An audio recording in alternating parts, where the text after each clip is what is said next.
Ես դիմեմ քաղաքապետին կանչեմ արդեն։ Հեսա մի վարկյա։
Բարև ձեզ հարգելի գործընկերներ, կարծես թե բոլորը արդեն հավաքվեցին։ Քանի տրանսպորտային համակարգը չկա, հա, ոնց որ քիչ-քիչ ենք հավաքում։ Հենց որ լինի, հուսով եմ ավելի արագ հավաքվենք մյուս անգամ։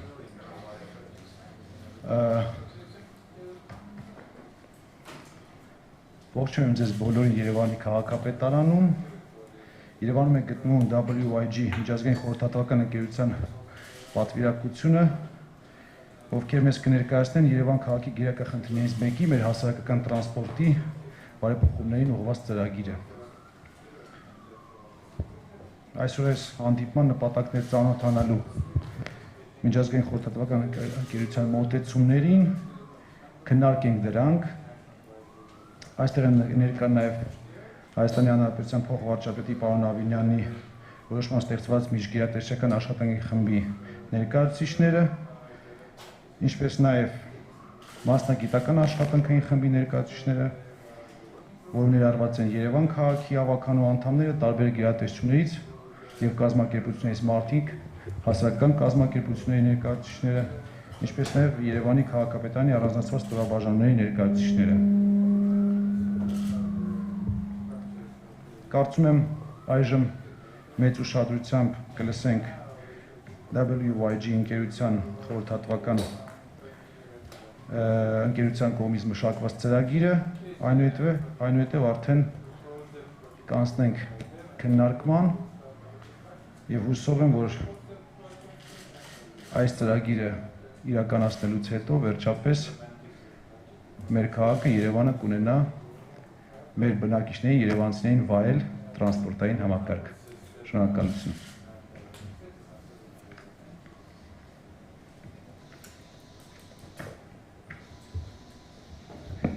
Good afternoon. I'm John Colclough from WIG.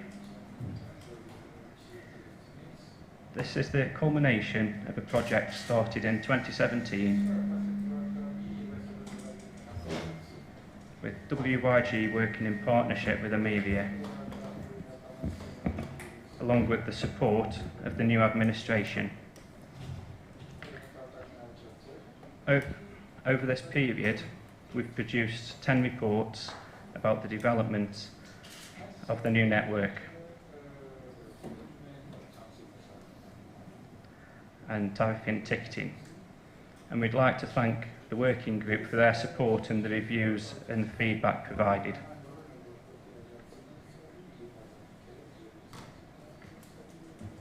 The aims of this project, they were to design and recommend a fully integrated public transport network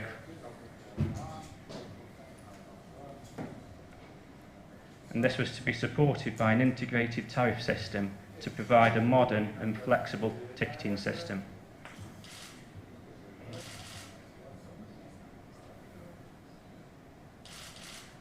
In order to develop this system, we were required to build a public transport model to allow us to effectively model how the transport in both buses, the metro and the trolley buses operate within the city. And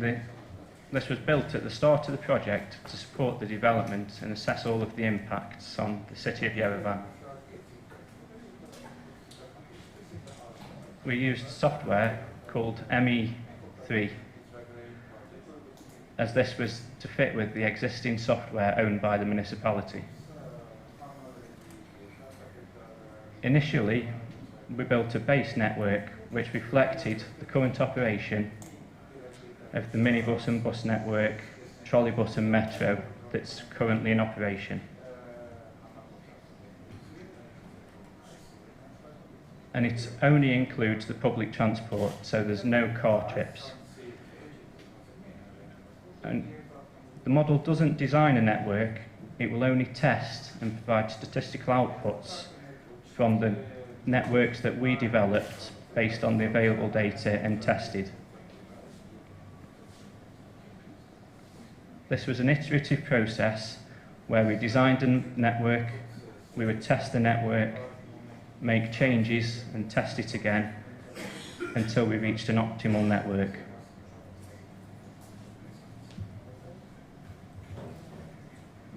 During the modelling process and post-submission of our proposed network, there were questions raised regarding the survey data that were used. To ensure that we were comfortable with the data provided, we undertook additional surveys in June 2017. This was used to verify the December 2013 surveys that we'd been using. These surveys had been based on boarding and alighting on the trolleybus, bus and the minibus networks. The surveys that we did to review were based on 5 selected bus and minibus routes, which resulted in 10 routes being tested in total, which was 12 to 16 daily journeys. The results of these surveys showed that the passenger flows that we surveyed were in a similar range to the 2013 surveys. Long-term trends do show that December flows are higher than in June. This trend was not seen in the survey comparison though. We believe it could have been due to the closure of 16 of the bus routes between 2013 and 2017. The degree of passenger flow variations that we witnessed were within a logical range that may have been expected. So based on this survey comparison, there was no evidence to suggest that passenger demand had changed significantly on the routes surveyed. To further review, as well as the passenger demand, we also undertook an assessment of the demographic data for Yerevan to understand how this had changed since 2013. In conclusion, we saw a small increase in the overall population of the city by just over 1%. And the active population showed a very low increase at present, which will result latterly as these population ages. There was an increased income, but this was also influenced by currency devaluation, and so the net effect could have been slightly cancelled by this. One of the significant areas to note is the increase in registered vehicles and car ownership. This showed an increase of around 9%, and as a year-on-year expectation, in line with other cities, this can be expected to keep increasing unless sort of addressed by an alternative public transport system that gives passengers an option and a reason not to possibly increase the car use. The main conclusion from this was that the 2013 passenger surveys did form a reasonable and robust basis to be carrying out our assessment and modelling. The design principles that were used for the new integrated network are summarised. It was to do with network integration, which was maximising the use of the existing metro and trolleybus network and building upon that, because this also ensures that we can reduce emissions and noise through the use of the trolleybus and the metro. We defined the network by identifying key interchange points across the city. These interchange points were to be served by a core network and a feeder network, where the core network would use large buses in the 10 to 12 metre range or articulated buses of up to 15 metres. These would be high frequency so that passengers would not need to wait long for any of these services. Linking from the residential areas onto this core network would be feeder services. These would be operated by smaller midi buses, which are 7.5 to 10 metres. Minibuses have been excluded from the assessment unless specifically required to reach areas that are inaccessible from midi buses. These also would offer a high frequency and a medium to high frequency of service. Shown on the screen now is the existing infrastructure. This shows the existing trolleybus network in the metro stations. The metro stations are shown with the yellow dots. The interchange locations that were identified are shown in red, with the location in Apignac, and Sebastia Street, Gagarin and Z Square, Sassant David Square at the station, in Nor and Barracumichian Station. These were seen as key points where they were central to either a residential area and also linked in with the existing trolleybus and metro infrastructure.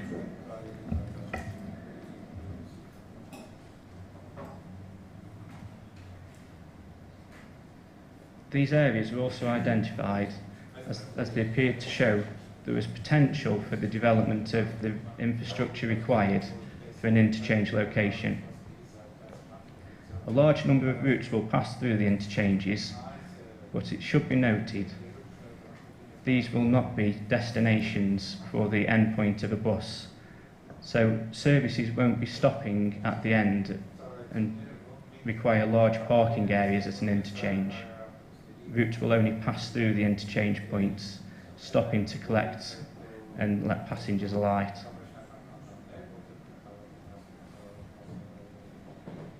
So to summarise the new network, it was comprised of 47 routes. 11 of these are core routes, supported by 30 feeder routes, and this is in addition to the existing 5 trolleybus routes, and there's 1 airport shuttle. The proposal is that the network would operate from 6:45 in the morning until 11:45 at night.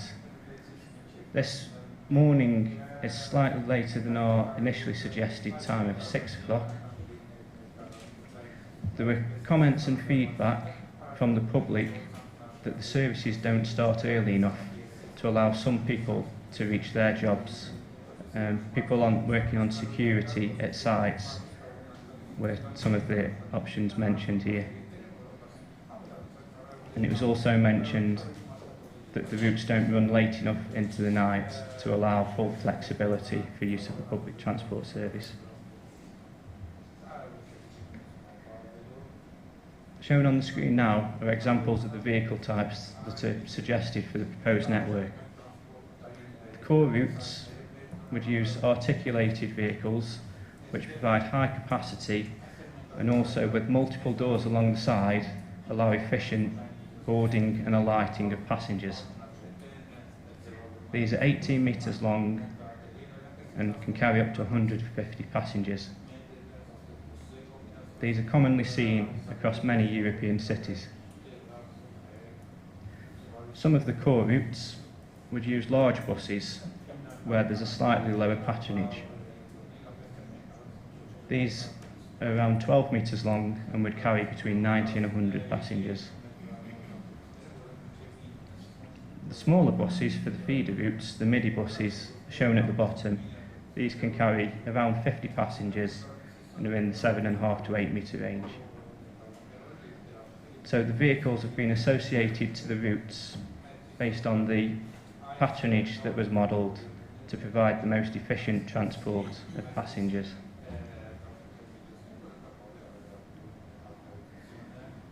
The core network was developed by looking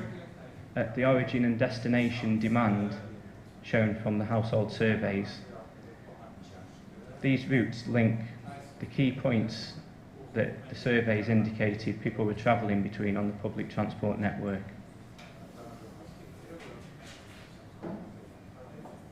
In addition to the core network, these were then supported by the local feeder routes that are shown in purple. These provide the high-frequency services around the residential areas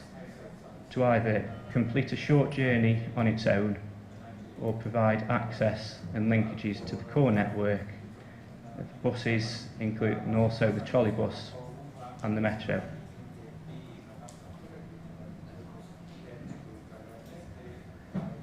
To support the operation of the new network,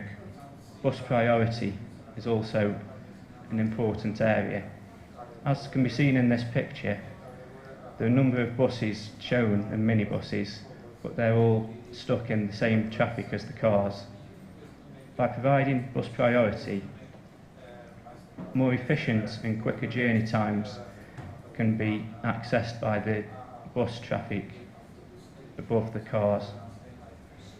making it a more accessible alternative.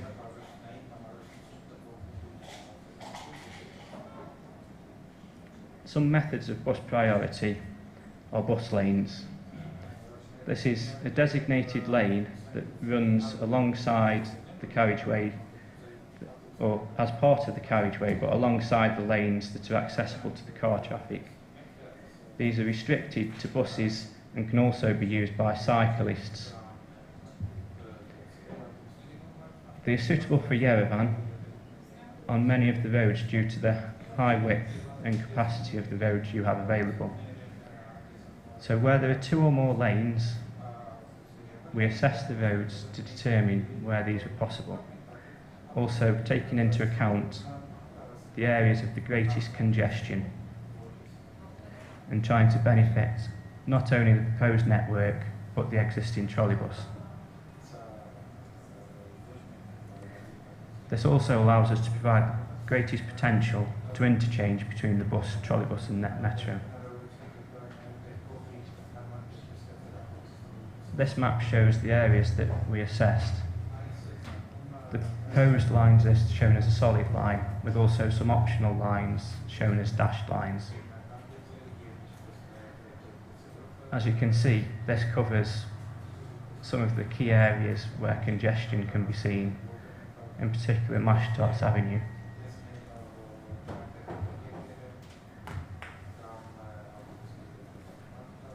To support the bus lanes at junctions, it's also important to allow buses to access the junction in advance of other traffic. This can be done through what's known as a bus advance area, and this allows the buses to get priority at the traffic light area by restricting a small area from which the cars and the remaining traffic are held back.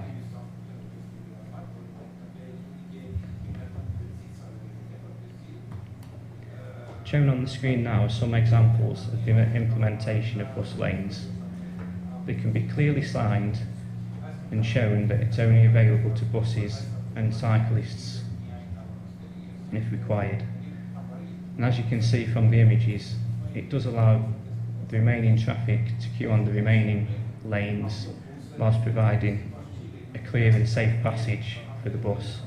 and also access to bus stops. The bottom right also shows an example where there is parking alongside the main carriageway with the bus lane running along, which is an example of how you could retain some of the existing on-street parking if required.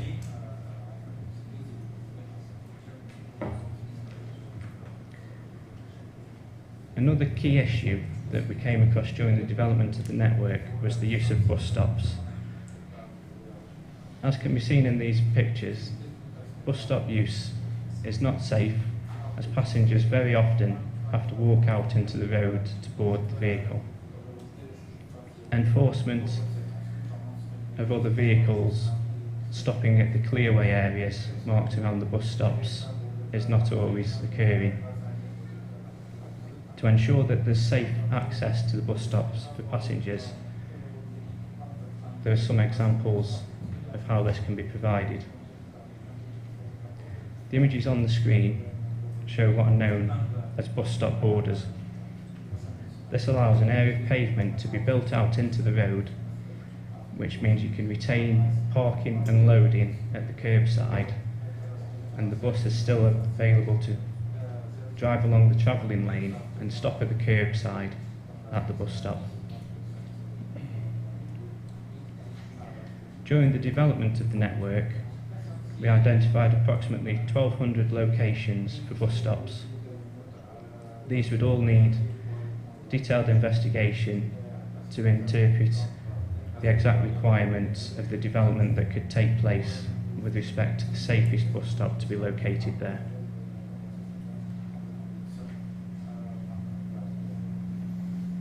These images show the implementation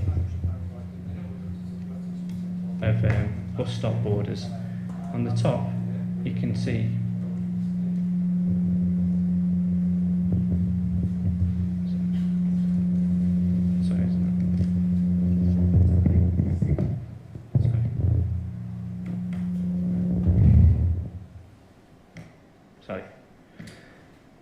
the top images show a bus stop border, and the border stands away from the main pavement side and allows parking to occur at the standard curbside. The bottom image shows a series of buses parked at the same area, and as you can see, these buses aren't stopping alongside each other. There's sufficient carriageway for each vehicle to pull to the curbside to allow safe boarding and alighting.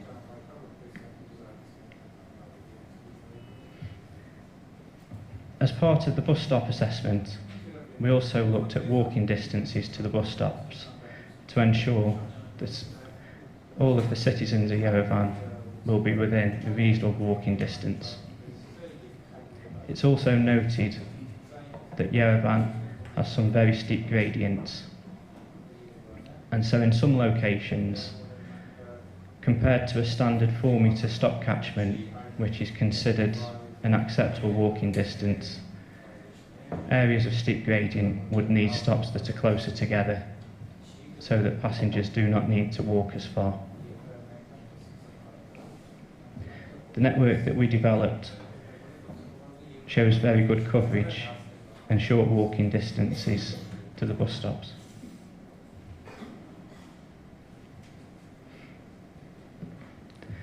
The interchange-based network that we developed, as a result of it being interchange-based, does require transfers to take place. So these are the movements between the feeder bus route to the core network or onto the metro. These are to be expected, but the network was designed to minimise unnecessary transfers, and the high frequency of services means that anybody transferring will not require too long a waiting time between the two. Compared to similar cities, size-wise of just over 1 million population, the percentage of trips that required a transfer was comparable. For Yerevan, the model showed 55% of trips, and this fell within a range of 32 to 72% of similar-sized cities that we assessed. We believe that the modelled value could actually be slightly higher than where the actual values would take place, as passengers may pick alternative routes that for their own purposes would be slightly more efficient.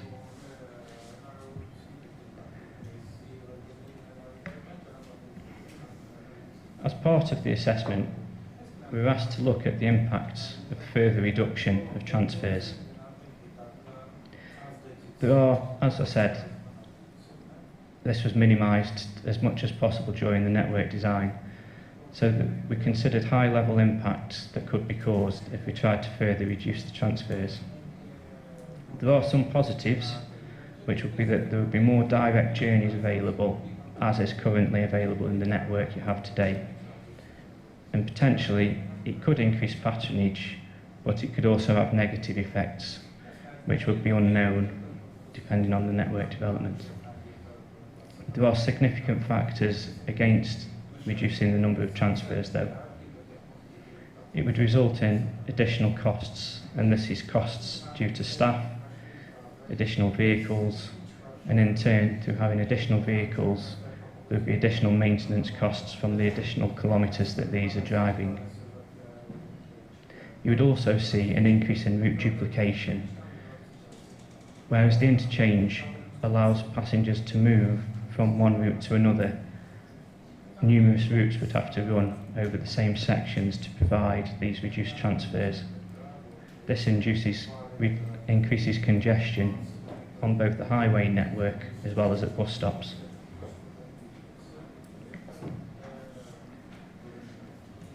The passenger estimates that we're using, to give you background, were developed from the household survey undertaken in 2013.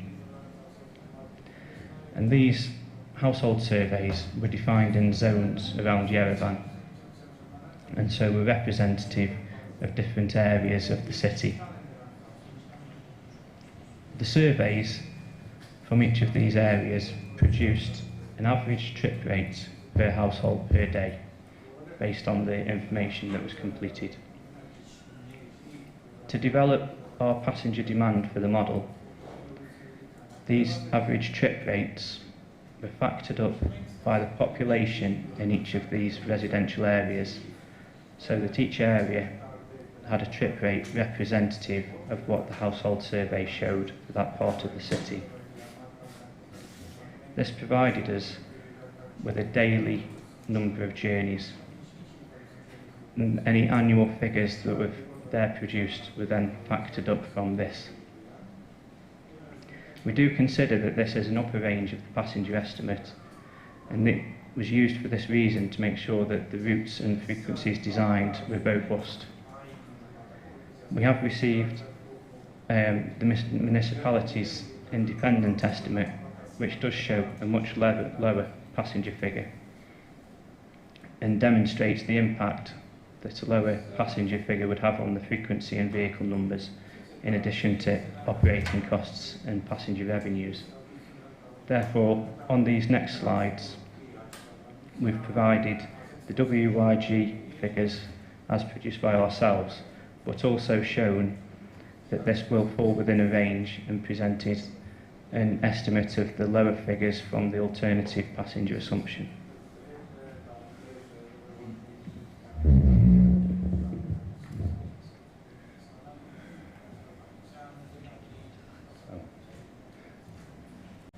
Okay, I'm going to speak about, first of all, the capital costs and operating costs of the network, and then go on to say a little bit about the work we did on tariffs and ticketing, and our proposals there. In terms of capital costs, our estimates have shown that we would need in total 946 vehicles of the varying types shown in this table. There are, or perhaps were, but there are 283 serviceable vehicles in the current fleet, which gives a residual requirement for vehicles of 663. Now, cost estimates are very difficult. It depends on a tendering process, and it depends on the exact specification of the vehicle and the quality of the vehicle being specified. We have based our figures on some recent tenders that we were involved in for an Eastern European country which procured Eastern European buses, quite high quality Eastern European buses. And our estimate of the total cost of the fleet, based on our passenger estimates, comes to around 67,145 million drams. So now, if you then consider the lower estimate, which was considered by the municipality, fewer vehicles are required, and that could reduce the figure to around 26,000 million drams. So there is a range there, depending on which passenger estimate you take. I do, however, feel that the upper estimate that we've taken is robust, because our feeling is there is a degree of suppressed demand within the network based on the existing quality of the service, the existing delays experienced by the vehicles and the restricted hours of operation. So if you consider including suppressed demand, I think the safe estimate is the upper one.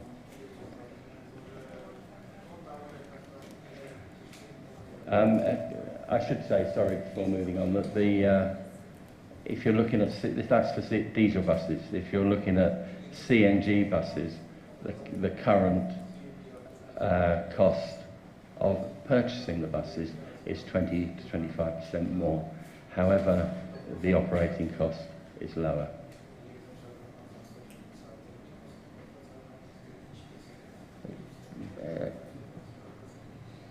Now this illustrates our estimates of operating cost, and it's important to emphasise that it does include proper depreciation provision, so that the vehicles can be renewed on a periodic basis within the accounts. The costs we have used are based on Armenian wage rates and Armenian fuel rates and insurance, etc., and tyres. But the difficulty came with devising a maintenance cost, because the level of maintenance for modern vehicles is different to the current fleet. So we have used a number of figures to estimate what the maintenance costs would be. So for the higher level of fleet, we estimate the annual operating cost of a diesel fleet would be around 28,000 million Armenian drams. If we look at CNG, that figure reduces from 28 to 25,000 million. So it can see that although the initial purchase price of CNG vehicles is higher, the ongoing operating costs, fuel and maintenance, is considerably lower. So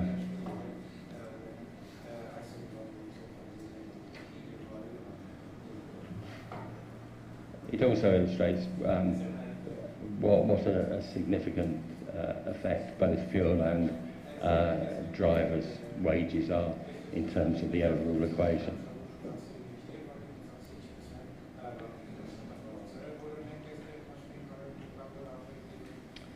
Moving on to tariff and ticketing, we looked at a number of different options, and there are a number of approaches possible. It has to be said that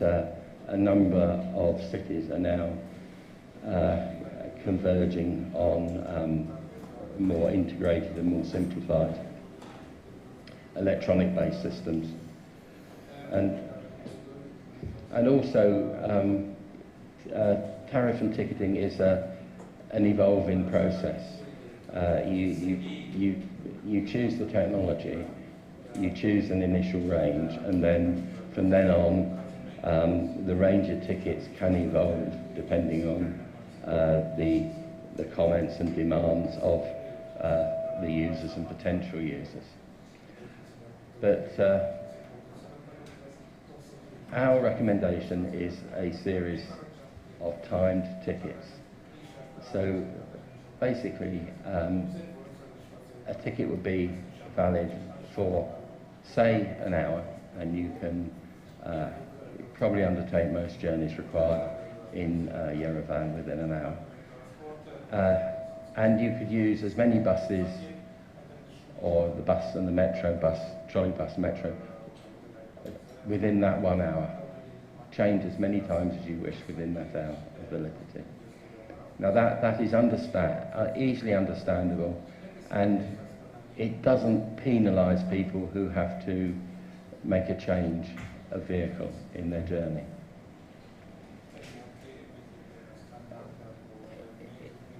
The system also offers a simple transition from the existing system. So you go from an existing single payment on the bus to an existing single payment for the journey. So, and it lends itself well to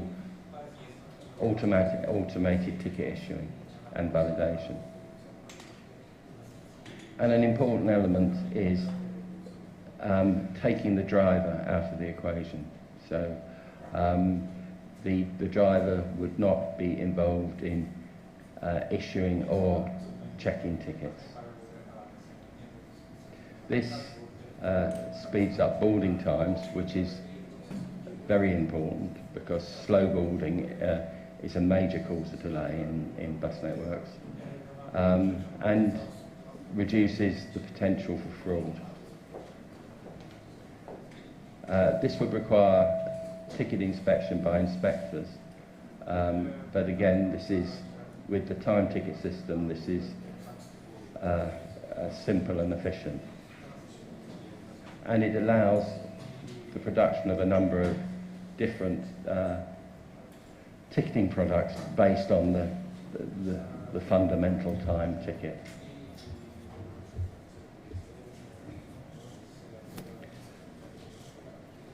Our initial suggestions are a single card or paper time ticket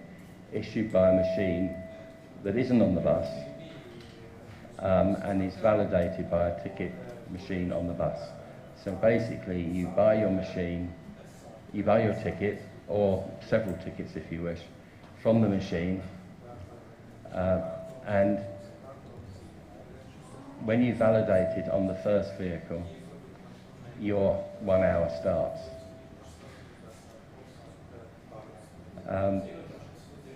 In addition to the simple one-issue time ticket, we were suggesting a non-personalised smart card, which would perhaps have 10 or 20 journeys on it, and that would be simply validated by a smart card reader on the bus, and it would take one journey off every time you used it. For more regular travellers, you could have a personalised smart card that would have name and photograph on it, and these could be reloaded with journeys, so either via the internet or through an outlet, a shop, a kiosk. You could load more journeys onto it for travel for 1 week or perhaps 1 month. It's usual to offer a discount for these longer term advance payment tickets. And finally, there would be a personalised card for concessionary travel holders, which is important because it would then record every single journey concessionary card holders make, which is currently impossible, which has an impact on the ability to reimburse correctly. And finally, what the equipment may look like. The picture in the centre, I think everybody's familiar with a smart card. They've got a chip in it and an aerial around the edge, so it doesn't have to be put into anything, it's just put near the card reader. The ticket issuing machine, an example of that, could either be housed on street or in a kiosk or in a safer location. There would need to be quite a lot of them though. The picture on the right is a validation machine, so that would be where you would validate your hourly ticket or cancel your smart card. And a final option is, it's coming more and more common in it, is NFC enabled facilities, which would allow a user simply to put their chip and pin credit card or debit card against it, and it would take it directly from the bank account. And those systems are becoming more and more common now.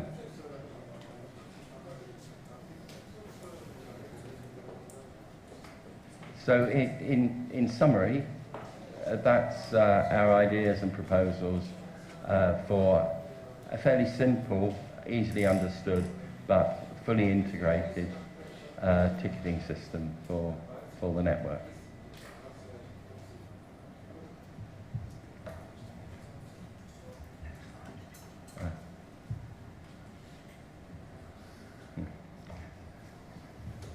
That's it. Thank you.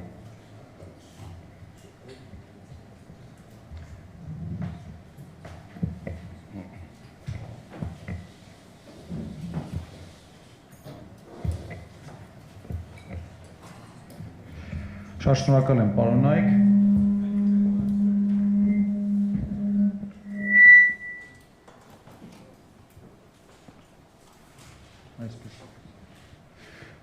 Ես կարծում եմ, նաև բացի ներկայացված նյութից շատերը այստեղ արդեն ծանոթ էին նյութին կամ բաներ կան, որ ծանոթ էին, բաներ կան, նոր իմացան։ Մի քանի փոքրիկ երևի տեխնիկական սխալ տեսա, որ այնտեղ ներկայացված էր ավտոբուսների չափսերը, հետո նկարների մեջ հանրապետության հրապարակը որպես տեղփոխ էր նշված, կարծում եմ դա երևի Գարեգի Նժդեի հրապարակը պետք է լիներ, հանրապետության հրապարակներ, որը ֆիզիկապես հնարավոր չի։ Համենայն դեպս կարծում եմ սա զուտ տեխնիկական բաներ էին, վրիպակներ էին։ Եկեք ավելի բովանդակային, եթե հարցեր կան, հարգելիներս, հերթագրվենք և հերթով գնանք, համեցեք, Արմեն ջան, եթե անյութ է ձեզ կտան խոսք, հա։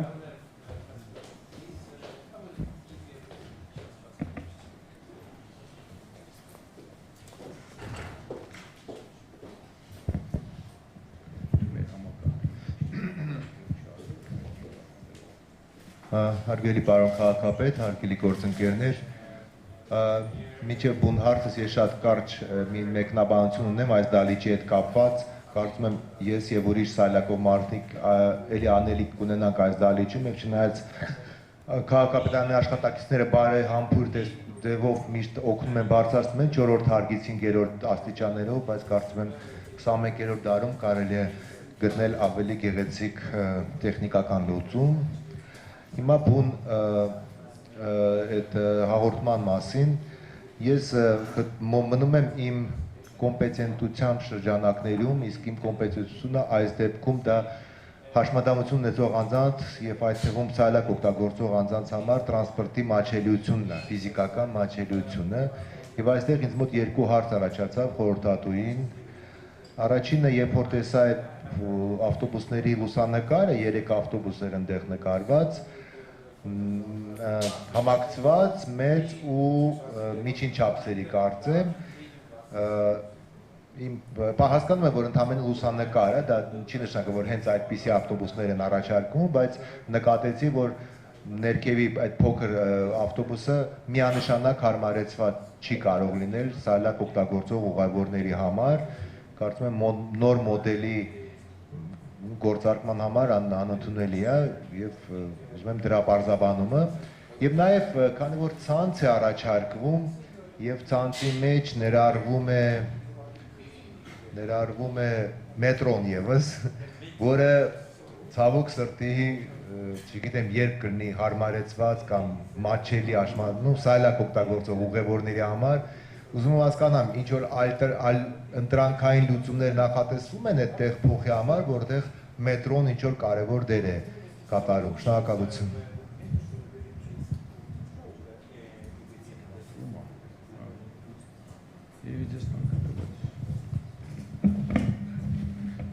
In terms of buses. It's covered in our report, and it is quite clear that the expectation would be that all buses would be fully accessible. Certainly,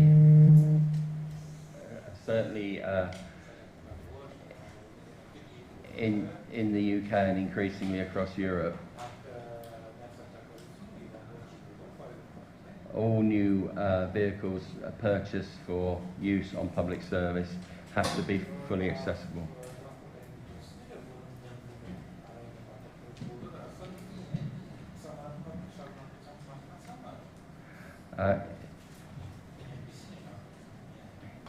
In terms of the second part of the question,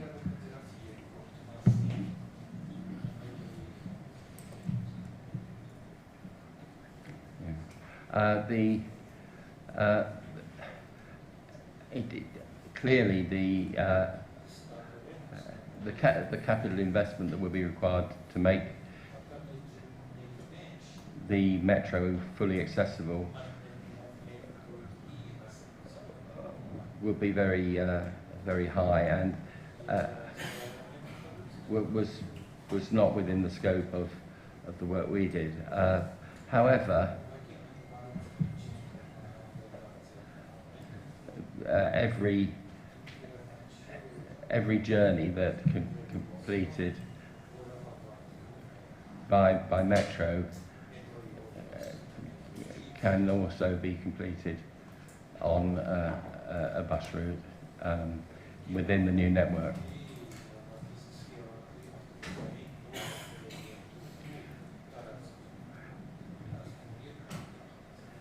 Clearly, in many cases, not as fast or as efficiently, but it's still possible.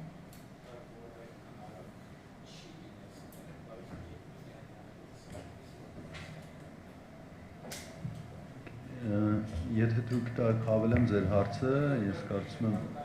մեր խորհրդատուն ձեր հարցը մի փոքր այլ ուղղությամբ էր, քան պատասխանեց մեր խորհրդատուն, ավտոբուսների միջոցով հնարավորություն կլինի ցանկացած անձ մի կետից մի կետը հասնել առանց մետրոյի օգտագործման, բայց ձեր բարձրացած հարցի դեպքում, եթե պետք է կամ ցանկություն կա քաղաքացու մոտ, որ պարտադիր մետրոյից օգտվի, այդ դեպքում այս պայմանությամբ դեռ տեխնիկական լուծումներ չկան, բայց շարժման հասանելիությունը յուրաքանչյուր քաղաքացու հնարավորություն կտրվի ավտոբուսների միջոցով իրականացնելու։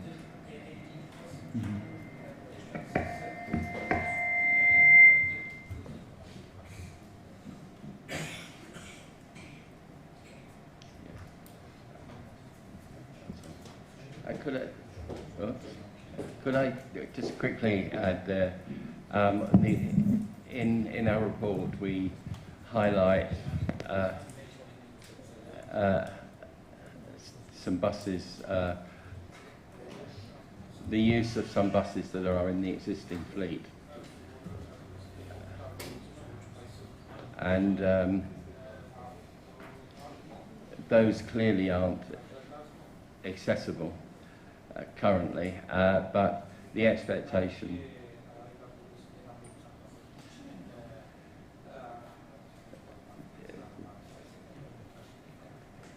the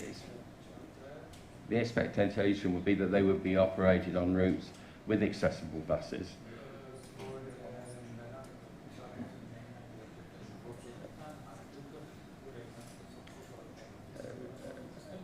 So if an existing bus arrived that was one from the old fleet,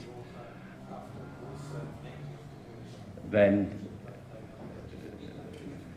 the bus behind would be a new accessible bus.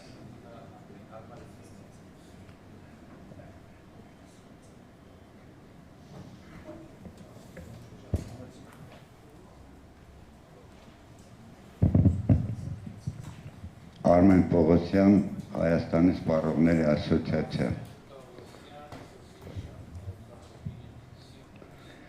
Մենք 3 տարուց ավել մասնակցում ենք այս քննարկումներին։ Մինչ այդ եւս 25 տարի զբաղվել ենք այս խնդիրներով եւ առայժմ տեսնում ենք միայն դեպի վատը զարգացումը քաղաքային տրանսպորտի։ Հիմա ըստ էության մենք բազմիցս փորձել ենք դիմել քննարկել ավելի օպտիմալ, ավելի ռեժիմում։ Այսինքն, կազմակերպահայրավական ձևը Երևանի քաղաքային տրանսպորտի միթե կարևոր չէ, դա մունիցիպալ սեփականություն է, դա պետական է, դա բաժնետիրական է եւ այլն։ Ինձ միշտ պատասխանում են 3 տարի շարունակ։ Դրա մասին հետո կխոսենք։ Երբ հետո։ Եթե մեզ ասում են Լյուցերնի կամ էլ Դուբլինի օրինակն ենք, միթե հետաքրքիր տեսնել այնտեղ կա նման տարբերակ մունիցիպալ կամ բաժնետիրական սեփականություն։ Իմ համոզմամբ, եթե դա լինի բաժնետիրական ընկերություն, բաժնետիրական ընկերությունը կհրավիրի կառավարող կազմակերպություն։ Եվ այլն, այդ խնդիրները, եթե նույնիսկ ես սխալ եմ, դա պետք է քննարկվեր, որպեսզի ավելորդ մենք էներգիա եւ ներվեր չծախսենք։ Հաջորդը գնի սակագնի, երթևեկության սակագնի դինամիկան։ Իմ համոզմամբ եւ մեր ուսումնասիրություններով պարզ երևում է, որ այն ավտոբուսը, որ մենք պետք է ներկրենք, ամենակիչը 15 անգամ թանկ է հիմիկվա վազող միկրոավտոբուսներից եւ շահագործման ծախսերը նույնպես։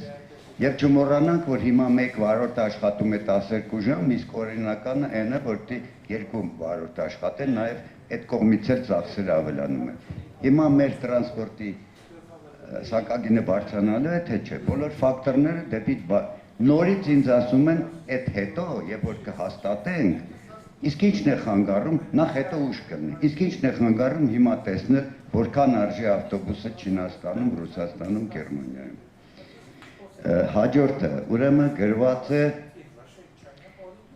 տրոլեյբուսային ցանցի զարգացում, բայց միևնույն ժամանակ գրված է, որ նույն 5 երթուղիներն են աշխատելու տրոլեյբուսային, իսկ մենք բոլորս գիտենք, որ քաղաքապետարանի պլաններում են, երկրի պլաններում են տնտեսական նոր տրոլեյբուսային գծերի պլան կա,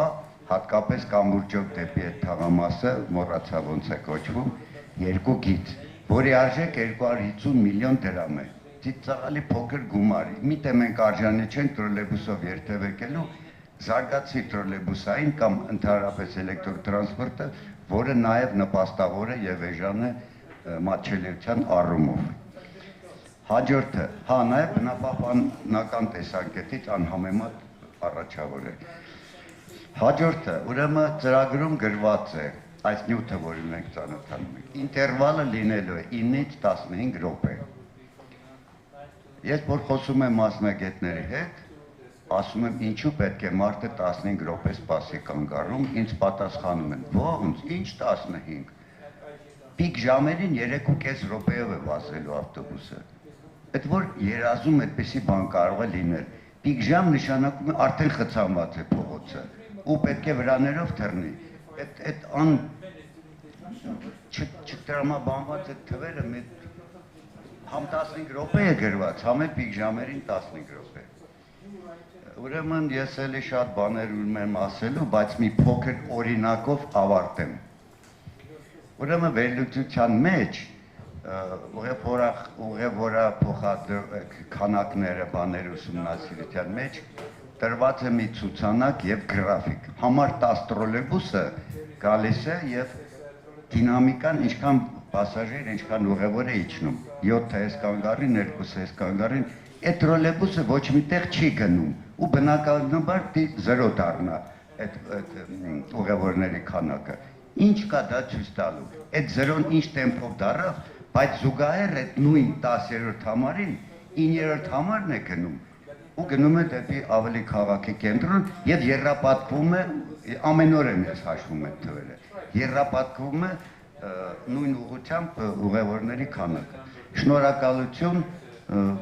ասել եք շատ է, բայց կարծում եմ օպերատիվ հարցերը ներկայացրեց։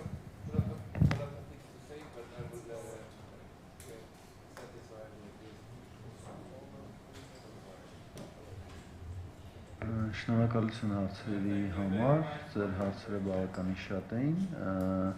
Ինչ վերաբերում է պիկ ժամերին, որ 9-ից 15 րոպե է լինելու եւ 9-ից 15 րոպե է նախատեսված ցանցում եւ պիկ ժամերին ավելի քիչ է լինելու, դա այն տրամաբանությունն է դրված մեջը, որ մենք ունենալու ենք առանձին փողոցներ, որտեղ աշխատելու են ավտոբուսների համար առանձնացված գծեր։ Եվ այս պրոյեկտը մենք կարողանանք իրականացնել միայն այն տրամաբանության շրջանակում, երբ որ հանրային տրանսպորտը լինի գերակա եւ առաջնային տեղը տրվի հանրային տրանսպորտին։ Այդ տրամաբանությունն է դրված եւ այն իմպլեմենտացիա անելուց պետք է առաջնորդվենք այդ մտքով։ Ինչ վերաբերվում է տրոլեյբուսներին, այո, Երևան քաղաքահասպայդությամբ ունի 5 երթուղի տրոլեյբուսների, որոնք ցանցում ներառված են, եւ մենք առանձին վերլուծություններ ունենք, որը հնարավորություն էր տալի Երևան քաղաքի նաեւ 5-ով ավելացնել։ Բացի այդ, հիմա ինչպես գիտեք, կան նաեւ այնպիսի տրոլեյբուսներ, որոնց արժեքը ճիշտ է թանկ է, քան սովորական տրոլեյբուսները, բայց իրենք մարտկոցով լիցքավորվում են եւ օրինակի համար հնարավորություն կարող են տալ Կոմիտասով բարձրացող տրոլեյբուսը ձախթեկվի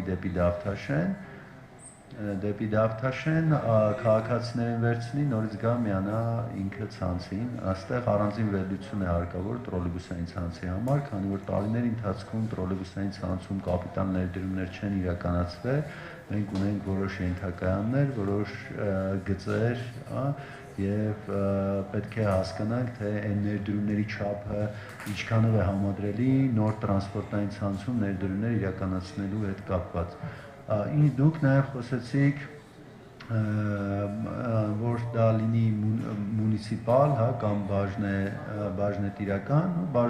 բաժնետիրական ընկերությունը նույնպես կարող բաժնետոմսերը պատկանել Երևանի քաղաքապետարանին։ Այս պահի դրությամբ մեր մոտեցումը այն է, որպեսզի մասամբ քաղաքը դառնա սեփականատեր տրանսպորտային համակարգի նախնական փուլում, այնուհետև միգուցե կարող է տանք հավատարմագրային կառավարման, բայց նախնական փուլում պլանավորում ենք, որ մասամբ Երևանի քաղաքապետարանը լինի որպես բաժնետեր, բայց այստեղ կան այլ գործոններ, մենք բավական մեծ աշխատանք ունենք անելու, քանի որ մեզ անհրաժեշտ են հմտություններ, որպեսզի կարողանանք սպասարկել այս ամբողջ երթուղային ցանցը։ Եվ չգիտեմ, մամուլից տեղյակ եք թե չէ, տարբեր արտադրող ընկերությունների հետ ենք հանդիպել եւ այդ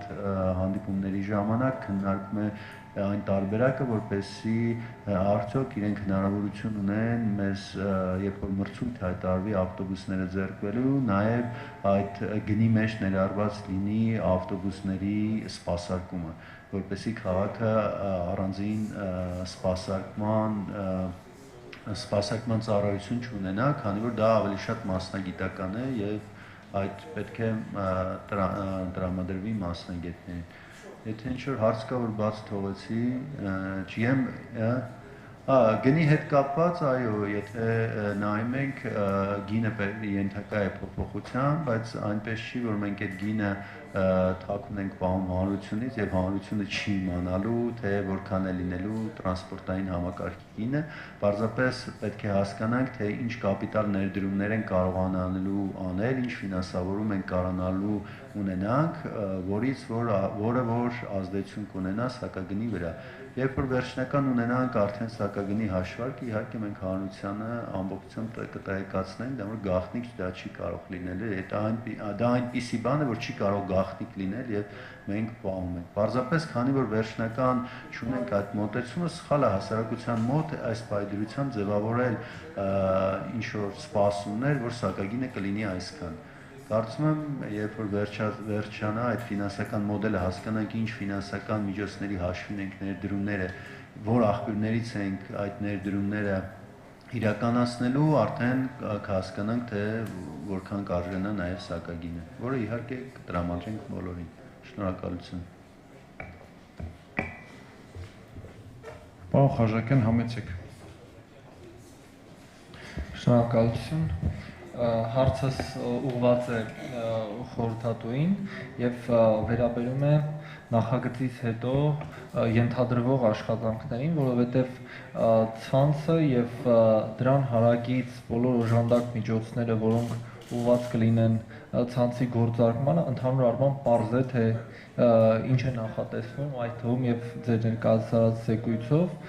եւ կուզենայի իմանալ դրանից հետո եկող այն գործընթացը, որը սկսում է ներդրման process-ը, կանգառների կահավորում, փողոցների կահավորում, այս մասով ես հասկանում եմ, որ կա պրակտիկ տեխնիկական աշխատանքներ, ամենապարզ սկսած կանգառների երկարությունից, չափերից ֆիզիկական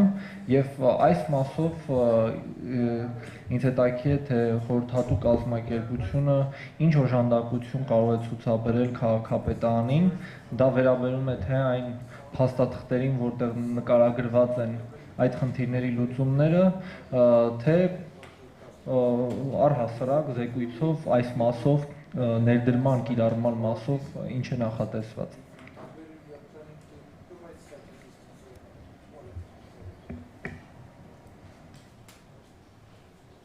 Currently, what we presented today marks the end of our current assignment.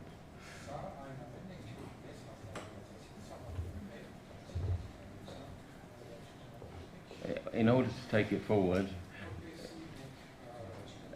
many things are necessary. One you mentioned was the bus stops, and a detailed design exercise needs to be taken, made on each of the sites. The bus priorities need to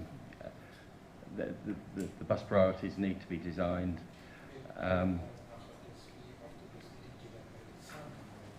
and both those issues need to involve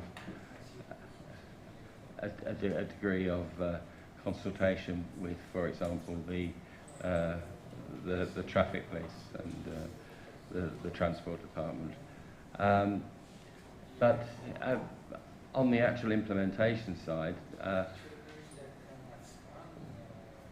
once a strategy has been agreed by the municipality, it is then necessary to put in place a project plan which involves the development of the organisation to operate the vehicles, and a procurement exercise to specify and procure the vehicles.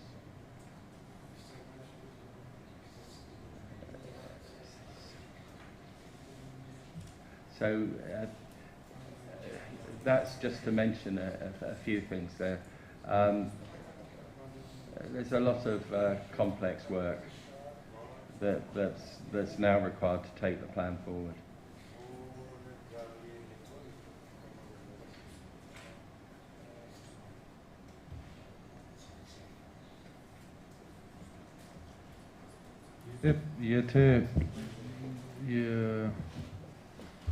Ես այսպես պատասխանեմ, պարոն Խաչակյան, այսինքն ինչ պարզ դարձավ պատասխանից, այսինքն ընկերությունը բացի այս ամեն ինչից ինչ որ մեզ ներկայացրեց, էլ ոչինչ մեզ համար չի անելու։ Եթե մենք ուզում ենք նոր ծառայություններ, ապա սա նոր պայմանագիր պետք է լինի, նոր ծառայությունների գնում պետք է լինի։ Սրա մասին է խոսքը այսինքն։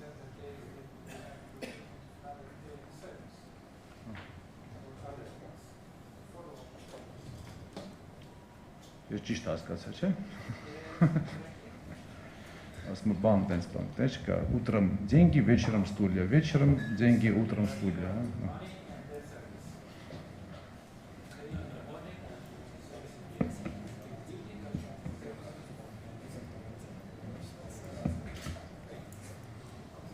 Շնորհակալություն հարգելի քաղաքապետ, հարցս խորհրդատուին է ուղղված։ Thank you so much for a comprehensive presentation. We also had the opportunity to review the report. I had two questions. I represent the Ministry of Environment, so my two questions are pertaining mostly to environment. The first question is on the slides that you showed, the bus lane that you suggesting. Also, from the suggestion on the slide, is intending to incorporate cycling traffic as well. Is that something that is also recommended and suggested to incorporate, because we have a growing population of cyclists in the city, as well as a potential population growth for scooters and other micro-mobility? And the second question is, in the report there is a significant drop in the overall run of the vehicles, and the fleet is reducing significantly, which is very good news for us, because as we know, the pollution in the city comes significantly from the transportation. So have you had a chance to also provide the data on the CO2 reduction as a result of this? We would really appreciate that if that's something that could be presented to us in the framework of the contract and the project that you've done. Thank you.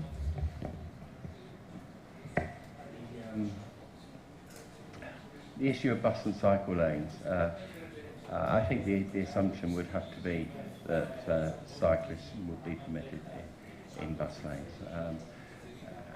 I think cycling is at quite a low level in Yerevan, I think partly because of the hills. But if it's increasing, and clearly environmentally it's something that should be encouraged, then I think it should be encouraged to have cycles in bus lanes, and also segregated cycle lanes as well. Joint use of bus lanes works well in a lot of cities and hasn't proved to be a safety problem. So, in terms of CO2 reductions, the model that we've got isn't a multimodal model. So we have no way of estimating the reduction in car use and therefore the reduction in CO2. Is there anything you... No, so I think that's... Yeah, if it was a multimodal model, clearly one of the outputs of the model is CO2 reduction. But in this case, it's simply a public transport model, which was what we were requested to build.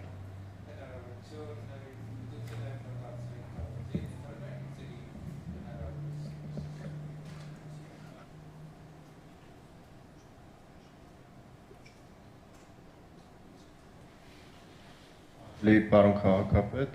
հարգելի գործընկերներ, անունս Սարան Վարդանյան, էկոնոմիկայի նախարարի խորհրդականն եմ, նախ կուզենայի շնորհակալություն հայտնել գործընկերների նախագծի մշակման ներկայացման համար եւ որպես Երևանի բնակիչ շնորհակալություն հայտնել քաղաքապետարանի նախաձեռնության համար, որպես էկոնոմիկայի նախարարության ներկայացուցիչ մեր հետաքրքրությունների շրջանակը ավելի շատ կվերաբերվի ծրագրի իրականացման ֆինանսավորման ֆինանսատնտեսական կոմպոնենտին, պարոն Սարգսյանի արձագանքից հասկացա, որ դեռևս ոնց որ քննարկման փուլում է եւ եթե դեռևս որոշում, դիրքորոշում շատ հստակ չկա, թե արդյոք սա ուղղակի գնումների ընթացակարգով ձեռբերվող ավտոբուսներ են եւ շահագործման դրվող քաղաքապետարանի կողմից, կուզենայի նախարարության դիրքորոշումը հայտնել այս կապակցությամբ. Կարծում եմ, որ ենթակառուցվածքային խոշոր ծրագրերի իրականացման տեսանկյունից պետություն մասնավոր գործընկերության մոդելը մեր կարծիքով ամենաարդյունավետն է եւ այդ նկատառումով դա հաշվի առնելով նախարարությունը մշակել է ներկայացրել է օրինագիծ ազգային ժողով, որ արդեն ընդունվեց պետություն մասնավոր գործընկերության մասին եւ ըստ էության մենք օրենսդրական կարգավորումների դաշտը արդեն ունենք եւ մեր գնահատմամբ այս ծրագիրը հիասքանչ sense պիոներ ծրագիր է այս օրենսդրական դաշտի ներքո իրականացնելու եւ ինքը շատ լուրջ ներդրումային հետաքրքրություն է ներկայացնում ինչպես ավտոբուսների մասով այնպես էլ կանգառների մասով բավականաչափ շատ ներդրումային ծրագրեր ունենք Երևան քաղաքում կանգառների որպես բիզնես նախագիծ եւ ավտոբուսների մասով էլ եւս ինձ թվում է շատ լուրջ ներդրումային պոտենցիալ է իր մեջ պարունակում։ Այս տեսանկյունից ուզում եի հասկանալ արդյոք որոշումը վերջնական է, թե հնարավոր է քննարկել տարբերակ եւ եթե վերջնական է արդյոք կա այդ համեմատությունը մասնավորի հետ ծրագիրը իրականացնելու եւ քաղաքապետարանի կողմից ուղղակի գնում կատարելու այդ արդյունավետության, բյուջետային բեռի եւ այլնի տեսանկյուն շնորհակալություն։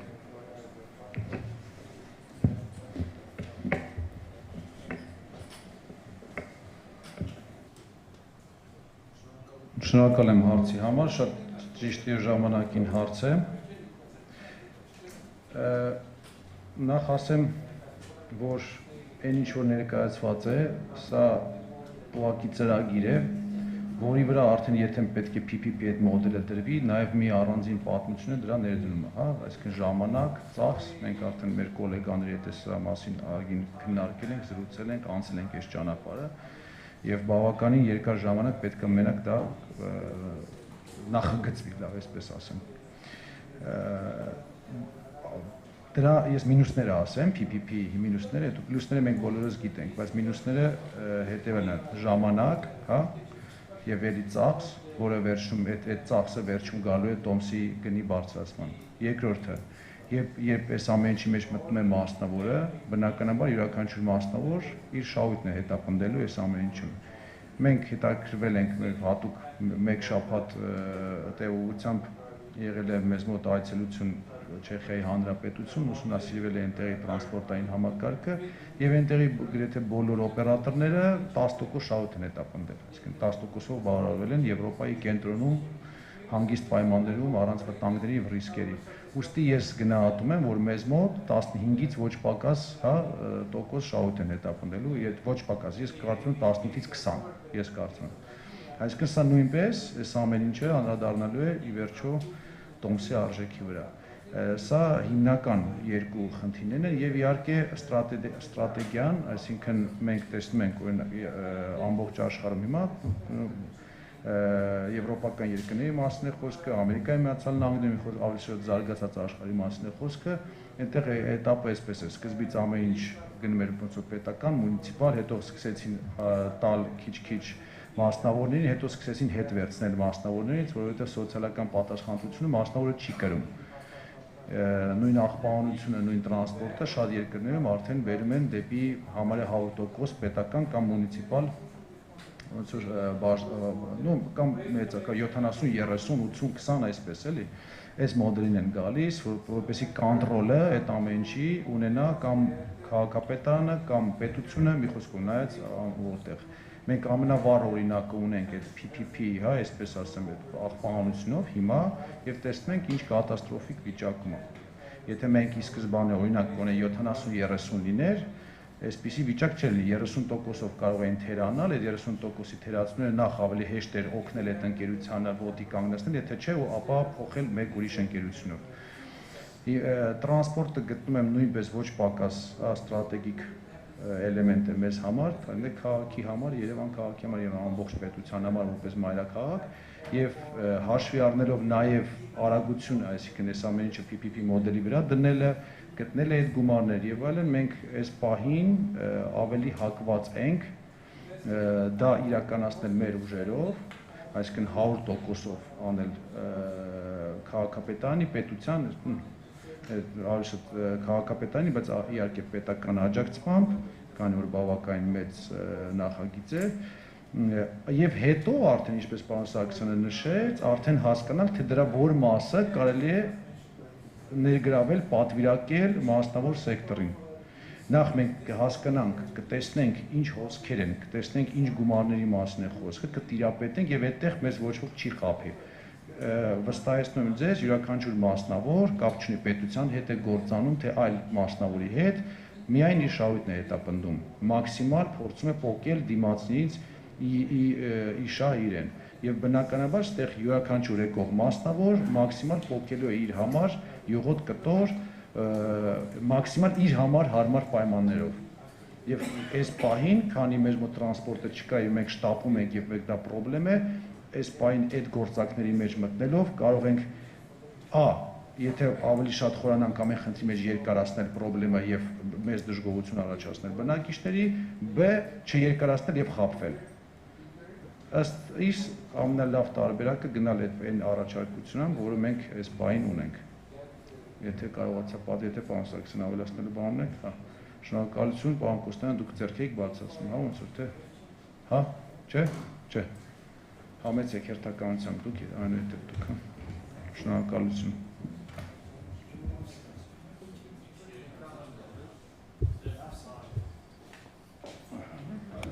Շնորհակալություն, Հերիկ Կոչինյան, ազգային պոլիտեխնիկական համալսարան, ինձ հետևյալ հարցն է հետաքրքրում։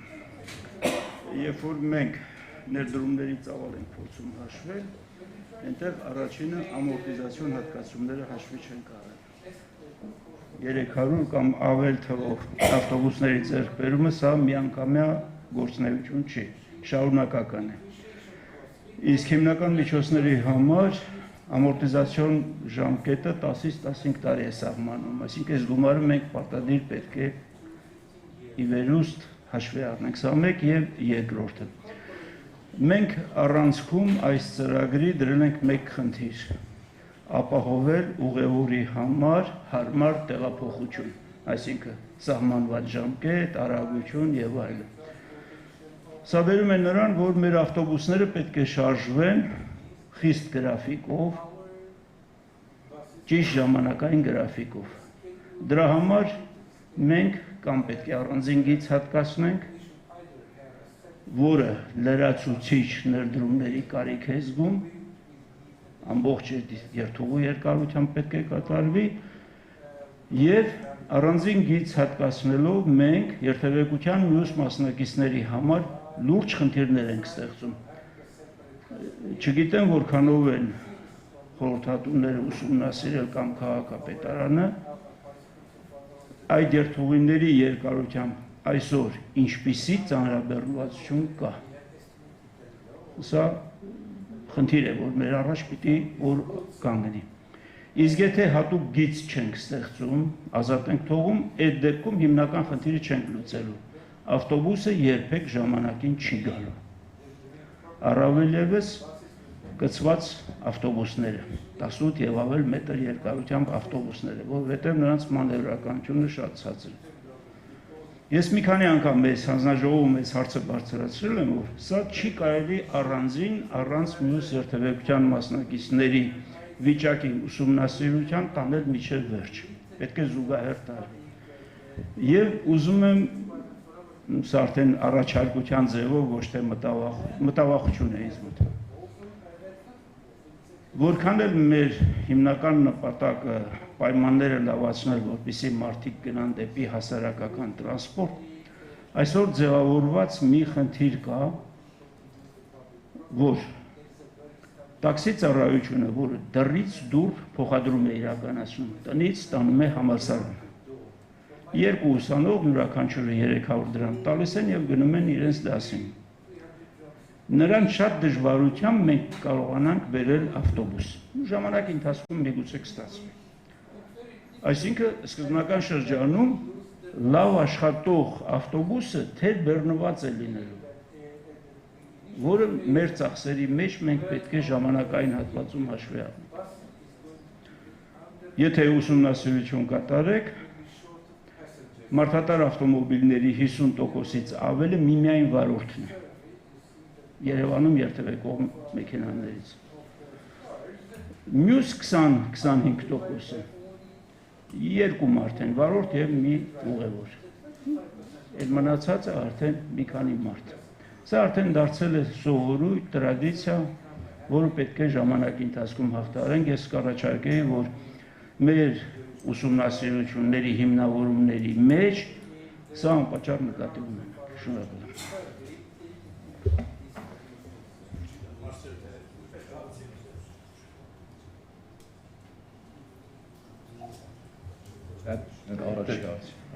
Առաջին հարցի պատասխանը կարծեմ հստակ դուք պետք է տաք։ First question was for you. The first issue was depreciation. And as I understand what you were saying, is that we should not be including depreciation in our operating costs. Oh, we should. Sorry, I missed. Well, we have included depreciation because, clearly, as you said, to have adequate depreciation provision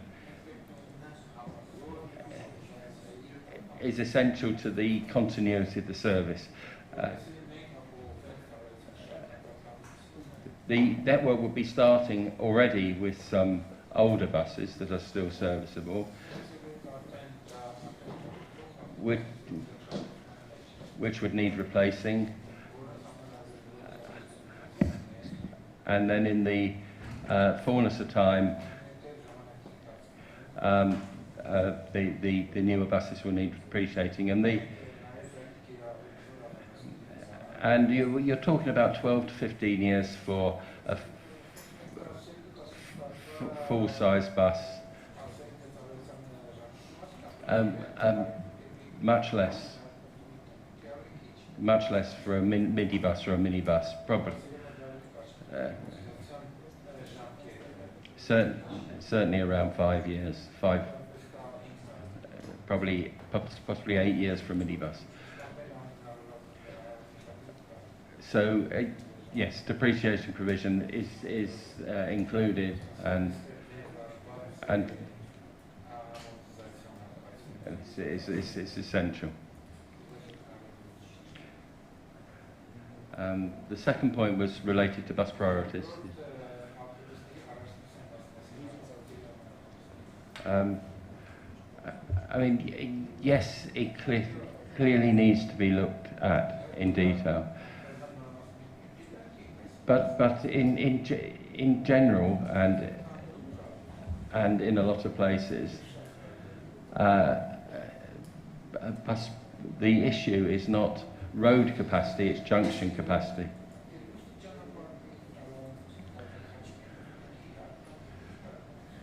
And if you reduce the road width by a lane,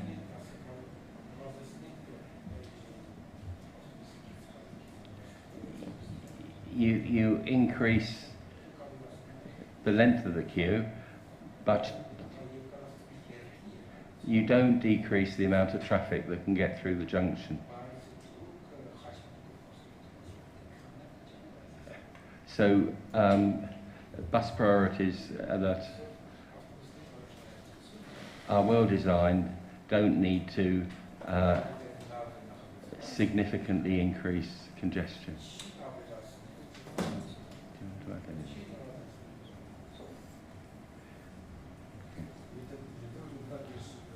Ուղղակի ավելացնեմ ձեր հարցի մի քիչ մանրամասնեմ։ Իմ հարցը հետևյալն է, դուք ունեք այսօրվա մեր տրաֆիկով, ինչ որ հետազոտություն, որ ձեր առաջարկած բաս լայնների դեպքում ինչ էֆեկտ են ունենալու, այսինքն այն փողոցները, որ դուք առաջարկում եք, որ բաս լայներ լինեն, կա հետազոտություն արդյոք, որ կոլապսի չի ենթարկվելու, կիսատ է ենթարկվելու, խաչմերուկներ կա, որ կոլապսի է ենթարկվելու, եւ դուք առաջարկում եք, որ այդ խաչմերուկում ինչ-որ ձևափոխություն է պետք է, այդպիսի հետազոտություն կա, թե ոչ։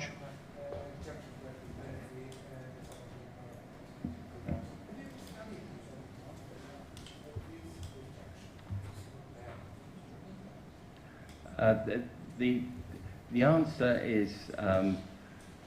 no, not in detail, but yes, we one of our traffic engineers, a very experienced traffic engineer, spent more than a week here looking at all the roads and all the junctions,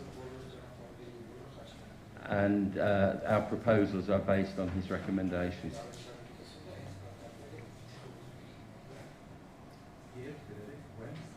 When did he come? About 1 year ago.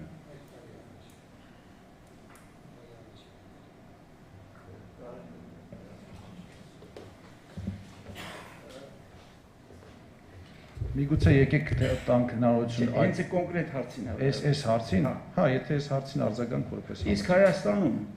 որևիցե փորձված ինժեների հետ ձեր ինժեները հանդիպել է, խորհրդակցել է, կարծիք հարցրել է, թե ոչ։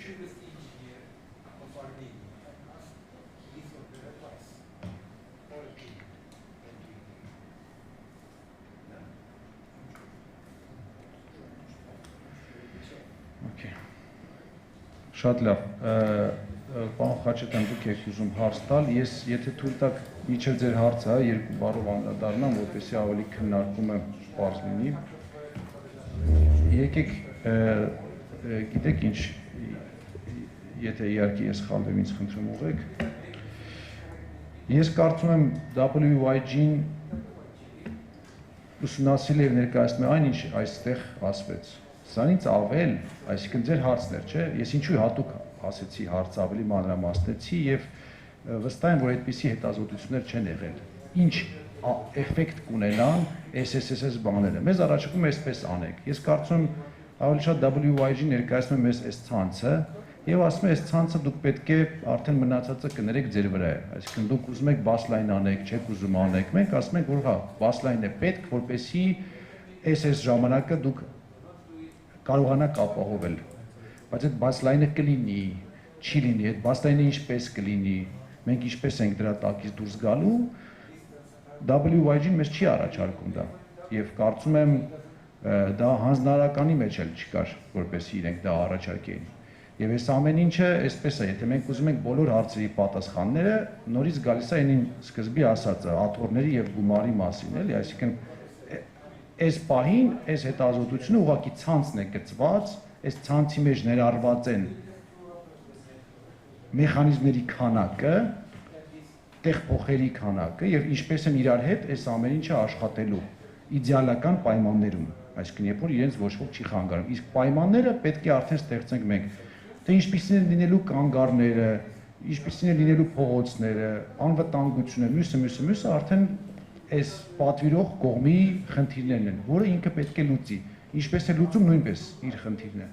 Այսինքն մեր հարցերը, եթե մենք WYG-ին ուզում ենք հարցեր տանք, ավելի շատ այն ամեն ինչի ներքո պետք է լինի, ինչը ներկայացվեց էկրանին։ Ես ասեմ ավելին, այն հետազոտությունը գումարային, հա, որը ներկայացվեց, որ այսքան կլինի, այսքան, դա էլ ես ասեմ ոչ շատ խորը, պարզ ասեմ, եթե այդպես չի, ոչ շատ խորը, ասեն շատ մակերեսային մի առաջարկ է, որը կարող է այսպես լինել, եթե ավտոբուսը արժի այսքան, ապա այսքան ավտոբուս ունենք, սա արժի այսքան։ Հիմա այտենց ոչ շատ խորը, այտենց մակերեսի վրա գտնվող մի բան է։ Ես ասեմ ավելին, մենք շատ ավելի խորը ուսումնասիրություն ունենք եւ հաշվարկ ունենք, որը ներկայացրել են կառավարություն, որը, այո, այնտեղ ամեն ինչ հաշվի առնված բնականաբար եւ մոդելը համենայն դեպս, եթե ամեն ինչը ղեկավարվի համայնքի պետության, հա, այսպես սլեշով դնեմ, կողմից աշխատող է։ Եթե չկա այդ 18-ից 20% շահութը, եթե հետապնդում է մասնավորը մյուսը եւ այլն, այսինքն այս պահին սենց մեր հաշվարկներով աշխատող է։ Մնացած արդեն հարցերը իրոք մեր դաշտում են եւ շատ հարցեր կան այս պահին, որոնք մեր դաշտում են, որը պետք է լուծել։ Եվ այստեղ ավելի շատ քաղաքական կամքի հարց է կանգնած։ Մենք կարող ենք անվերջ ասել ավտոբուսները կլցվեն մարդկանցով սկզբնական իրավիճակում թե ոչ, տաքսիները կխանգարեն թե ոչ, կարողանանք բացել այդ բաս լայնները թե ոչ։ Սա կամքի հարցն է, մենք անում ենք դա, թե չենք անում։ Որովհետև ամեն ձեր ասած կետը, որ նշեցիք, դա բարդ եւ շատ մեծ խոչընդոտներ հանդիպող լուծում է։ Ենթադրենք տաքսիների մասով, իհարկե, դա պետք է կարգավորել։ Այսօր տաքսին եւ այս մեր առաջարկված ցանցը շատ ուղիղ կոնկուրենտներ են իրար։ Եվ չի կարող այս իրավիճակում այս ցանցը գործել։ Չի կարող 200 դրամով տաքսիստը A կետից B կետ տանել մարդուն եւ ավտոբուսը տանել թեկուզ ավելի քիչ գումարով, այդ մի քանի դրամ ավելի կտան մարդիկ, որ նստեն իրանց դրան մոտից եւ իջնեն այնտեղ, որտեղ իջնելու են։ Եվ դա էլ պետք է կարգավորում ստանա։ Եվ ասեմ ավելին, երևի թե այստեղ բոլորը շատ լավ գիտեն, որ այսօրվա գործող ցանցը, եթե հաշվի չառնենք, որ հինա միկրոավտոբուսներ են, ինչ որ վարորդների խնդիր է, տեխնիկական խնդիր եւ այլն, հա, այսօրվա գործող ցանցը ամենահարմար, ամենալավ ցանցն է, որը կարող է երբևիցե լինել մարդուն հարմարության առումով, որովհետեւ շատ մետրաժով ինչպես է միջին ասված այսօրվա նախ 97% առանց տեղ փոխի, այսինքն դու կարող ես յուրաքանչյուր կետից քաղաքի նստել, յուրաքանչյուր կետում դուրս գալ առանց տեղ փոխի։ Սա մեկ, երկրորդը միջև մոտակա կանգառը մաքսիմալը ինչ որ մի հատ թիվ պետք է ունեմ։ Չէ, 4 չէ, այս առաջարկողով չէ, հիմա մեր գործողով։ Շատ քիչ է։ Հիմա շատ քիչ է, այսինքն մոտիկ էլ չի դրան, 400-600 մետրի մոտիկ էլ չի, շատ ավելի քիչ է։ Այսինքն այն ցանցը, որ հիմա առաջարկվում է, ամեն ինչով ինքը համապատասխանում է եվրոպական ստանդարտներին, բայց ամեն ինչով զիջում է գործող ցանցին, բացի շարժակազմից եւ իհարկե պարբերականությունից, այսինքն իր ցուցակից, schedule, ոնց չվացուցակից կներեք, հա։ Ամեն ինչով, այսինքն մեկը տեղ փոխ ես ունենալու, միևնույն է ավելի հեռու ես քայլելու կանգառի համար, մյուսը, բայց դա ապահովում է այս ամեն ինչը արվել է նրա համար, որպեսզի նախ եւ ամբողջ աշխարհում արվում է, որպեսզի կարողանա ընդհանրապես ցանցը գործել։ Որովհետեւ չես կարող դու տանը դեմից կներես ջրվեժից նստել հայտնվել եւ Աչափնյակում, եւ Մանացե Սեբաստիայում, եւ Շենգավիթում, եւ որտեղ ուզեք Արաբկիրում, մի խոսքով ջրվեժից ամենտեղ կարող ես հասնել։ Նույնը Մանացե Սեբաստիայից Երևանի յուրաքանչյուր կետը մի համարով գրեթե կարող ես հասնել։ Դա abnormal է, որպեսզի մենք կարողանանք ունենանք գոնե ինչ-որ տնտեսություն, հա, տնտեսվող ինչ-որ մի կառույց, տնտեսություն իրենից ներկայացնող։ Ու պարոն Խաչատրյանը պետք էր հարց տալ եւ համեցեք, պարոն Խաչատրյան, Դավիթ Խաչատրյան, Հայաստանի պետական հետաքրքրությունների ֆոնդ։ Պարոն քաղաքապետ, մի ճշգրտող հարց է ձեզ ուղղել, քանի որ խոսվեց PPP-ի մասին եւ մեր կազմակերպության ընդգրկվածությունը այս փոխվարչապետի խմբում այդ մասով որոշակի նշանակություն ունի, կարևոր է մեզ համար, ուզում էի ճշտել տրանսպորտային համակարգի իրացումը քաղաքապետարանի կողմից նկատի ունեք միայն սեփականությունը, թե նաեւ օպերատորությունը, որովհետեւ գիտենք, որ կարող է լինել այն մոդելը, որ սեփականությունը լինի 100% պետական կամ համայնքային կամ սիմբիոզ, բայց օպերատորությունը տրվի մասնագիտացված ինչ-որ մի կազմակերպության։ Շնորհակալություն։ Այս պահին քննարկվում է ամբողջական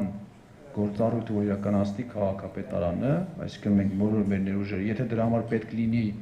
արտերկրից մասնագետ, ապա նույնպես ներգրավի դրան, այսինքն կլինի մեր աշխատող այդ մարդը, ոչ թե անձ կամ անձիկ կգան կանեն, բայց այս ամեն ինչը պետք է մենք անենք, նորից եմ ասում, խուսափելու համար առաջնային էտապում ավելորդ ծախսերից։ Հետագայում կարող է արդեն երբ որ ամեն ինչը հունի մեջ լինի եւ հասկանանք, որովհետեւ իրական մենք հիմա ինչքան էլ հաշվարկենք, իրականությունը միջև չշահագործենք, ինքը շեղումներ են լինելու, այդ շեղումները մենք պետք է հասկանանք ինչ աստիճանի են եւ արդեն հասկանանք ինչ ենք կարողանում առաջարկել մարդկանց։ Հիմա եթե դեմից մենք մի բան առաջարկենք, հետո վայ ասենք, ես ինչ առաջարկեցինք, դա խնդրեմ է առաջացնելու մեզ։ Դրա համար ես մտածում եմ նախ ի սկզբանե պետք է իհարկե միջազգային մասնագետներ ներգրաված լինեն, պարոն Խաչատրյանի հետ բարձրացած բոլոր հարցերի պատասխանը տալու, այսինքն կանգառների ձևը ինչպես է լինելու, մյուսը հեռավորությունները, ինչ որ բաներ կա այս բանում, այս հետազոտության մեջ պատասխանել, բայց շատ բաներ դեռ չկա։ Այս ամեն ինչի համար այդ know-how-ն իհարկե մեզ պետք է լինելու։ Հետագայում արդեն կարող ենք տեսնել, թե ինչպես են կանում։ Այսինքն միևնույն է, այդ ֆորմատը արդիական է, այնպես չէ որ բացառում ենք ի սկզբանե։ Պարոն Խաչատրյան, դուք էլ հարցնում եք։ Շնորհակալություն, իմ հարցը ուղղված է կրկին խորհրդատուին, մեզ ներկայացված հաշվետվության մեջ ներկայացված էր ցանցի, այդ թվում եւ առանձին գծերի ընդհանուր ուղղությունները, բայց ես կցանկանայի իմանալ հնարավոր է դա ներքին աշխատանքային փաստաթղթերում կա, կոնկրետ ցանցի մեքենաների գից դուրս գալու հաճախականության մասին այդ թվերը, որովհետև ընդհանրական թվերը մենք տեսանք, թե ընդհանուր ցանցը ինչքան շարժակազմ է ենթադրում, ինձ հետաքրքիր էր առանձին ցանցերով մեզ քաղաքապետարանին տրվել է թե ոչ։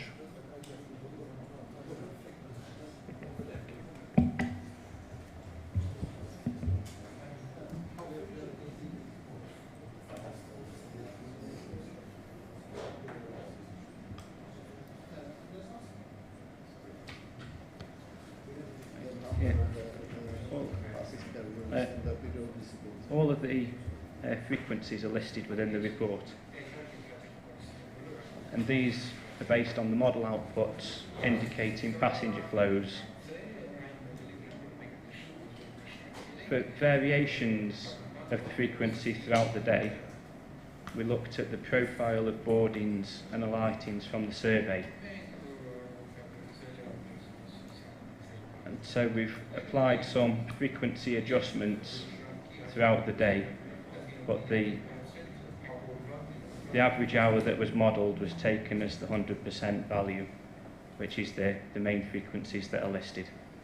But this is all presented within the report.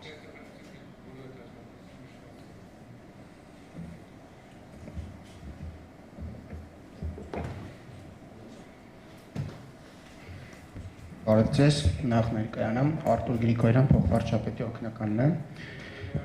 Ես 3 հարց ունեմ։ Տնտեսական, մունիցիպալ եւ քաղաքական։ Տնտեսական առումով հետաքրքիր է ինչ ներդրումների մասին է խոսք գնում, դրա ետգնման ժամանակահատվածը որքան է լինելու, փող ունենք թե ոչ։ Մունիցիպալը, պարոն քաղաքապետ, արդյոք մեր քաղաքի համար նոր հատակագիծ պետք է թե ոչ։ Եվ եթե ոչ, ապա գործող հատակագծի պայմաններում, այս ամբողջ ճանապարհային քարտեզը կարողանալու ենք բերել արդի պայմաններին թե ոչ, որտեղ նոր երթուղի, նոր գոտիներ եւ այլն, մի հսկայական ճանապարհային տնտեսության փոփոխության անհրաժեշտություն առաջանալու, քաղաքական առումով ուզում եմ հասկանալ, եթե մենք ժողովրդին ասելու ենք, որ տոմսը թանկանալու է, տեղփոխերը մեծանալու են, առաջանալու է որոշակի դժգոհություն։ Մենք քաղաքական առումով այդ ռիսկը, որը գեներացնում ենք, ոնց ենք զսպելու։ Շնորհակալություն։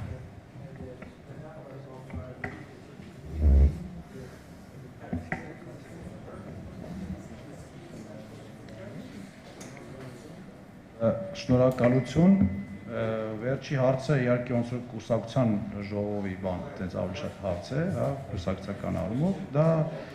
ոչ թե տնտեսական, քաղաքական մոտեցումը ես ասացի ինչպիսին է, մենք պետք է ունենանք նոր ցանց։ Եվ դա քաղաքական կամքի դրսևորում է լինելու։ Այդ նոր ցանցը բնականաբար կարող է լինել ինչ-ինչ պայմանների դեպքում։ Հիմա մեր որոշումը, կամ մենք ունենում ենք նոր ցանց, կամ մենք չենք ունենում նոր ցանց։ Թե դրա հետևանքով ինչ է լինելու, այդ հարցերը պետք է լուծել։ Հիմա տնտեսական մասը ներդրումը ներկայացվեց խորհրդատուի կողմից, սա իրենց տեսլականն է, մենք այնուամենայնիվ որոշում ունենք, որ մենք օգտագործելու ենք բացառապես CNG-ով, հա, աշխատող ավտոբուսներ, գումարը կա թե ոչ, դա հենց մենք ձեզ պետք է հարցնենք, ոչ թե դուք մեզ, որովհետև գումարը տրամադրելու է պետությունը, քանի որ ամենքը այդ վարկը չի կարող վերցնել, եթե խոսքը քաղաքական որոշման մասին է, քաղաքական որոշումը կա, որ գումարը հատկացվելու է եւ մենք ունենալու ենք նոր ցանց։ Կապված ճանապարհների հետ, այս ամբողջ ցանցը, որը գծվել է այս եղած ճանապարհների հիման վրա եւ եղած ճանապարհները եւ օգտագործելով եւ իրենց լայնությունը եւ իրենց թողունակությունը եւ իրենց անկյունները, թե ինչ անկյան տակ են մտնում մեկ ճանապարհից մյուս ճանապարհ, հա, ինչ խաչմերուկներ ունենք եւ ընդհանրապես ինչ հնարավորություն ունենք տեղադրելու կանգառներ, այսինքն այստեղ ոչ մի փոփոխություն բացառապես պետք չի անել։ Ամեն ինչը գծված է այս մեր եղած արդեն սիրված փողոցների հիման վրա։ Շնորհակալություն։ Իհարկե։ Խնդրում եմ ասեք, շուտ հետաքրքիր է, քաղաքապետարանի ֆինանսական մոդելի մեջ հետագայում նախատեսվում է կորպորատիվ պարտատոմսերի թողարկում, որպեսզի լրացուցիչ միջոցներ ներգրավեն ու նաև անցնի այդ միջոցներով ֆինանսավորման։ Ներառված չի։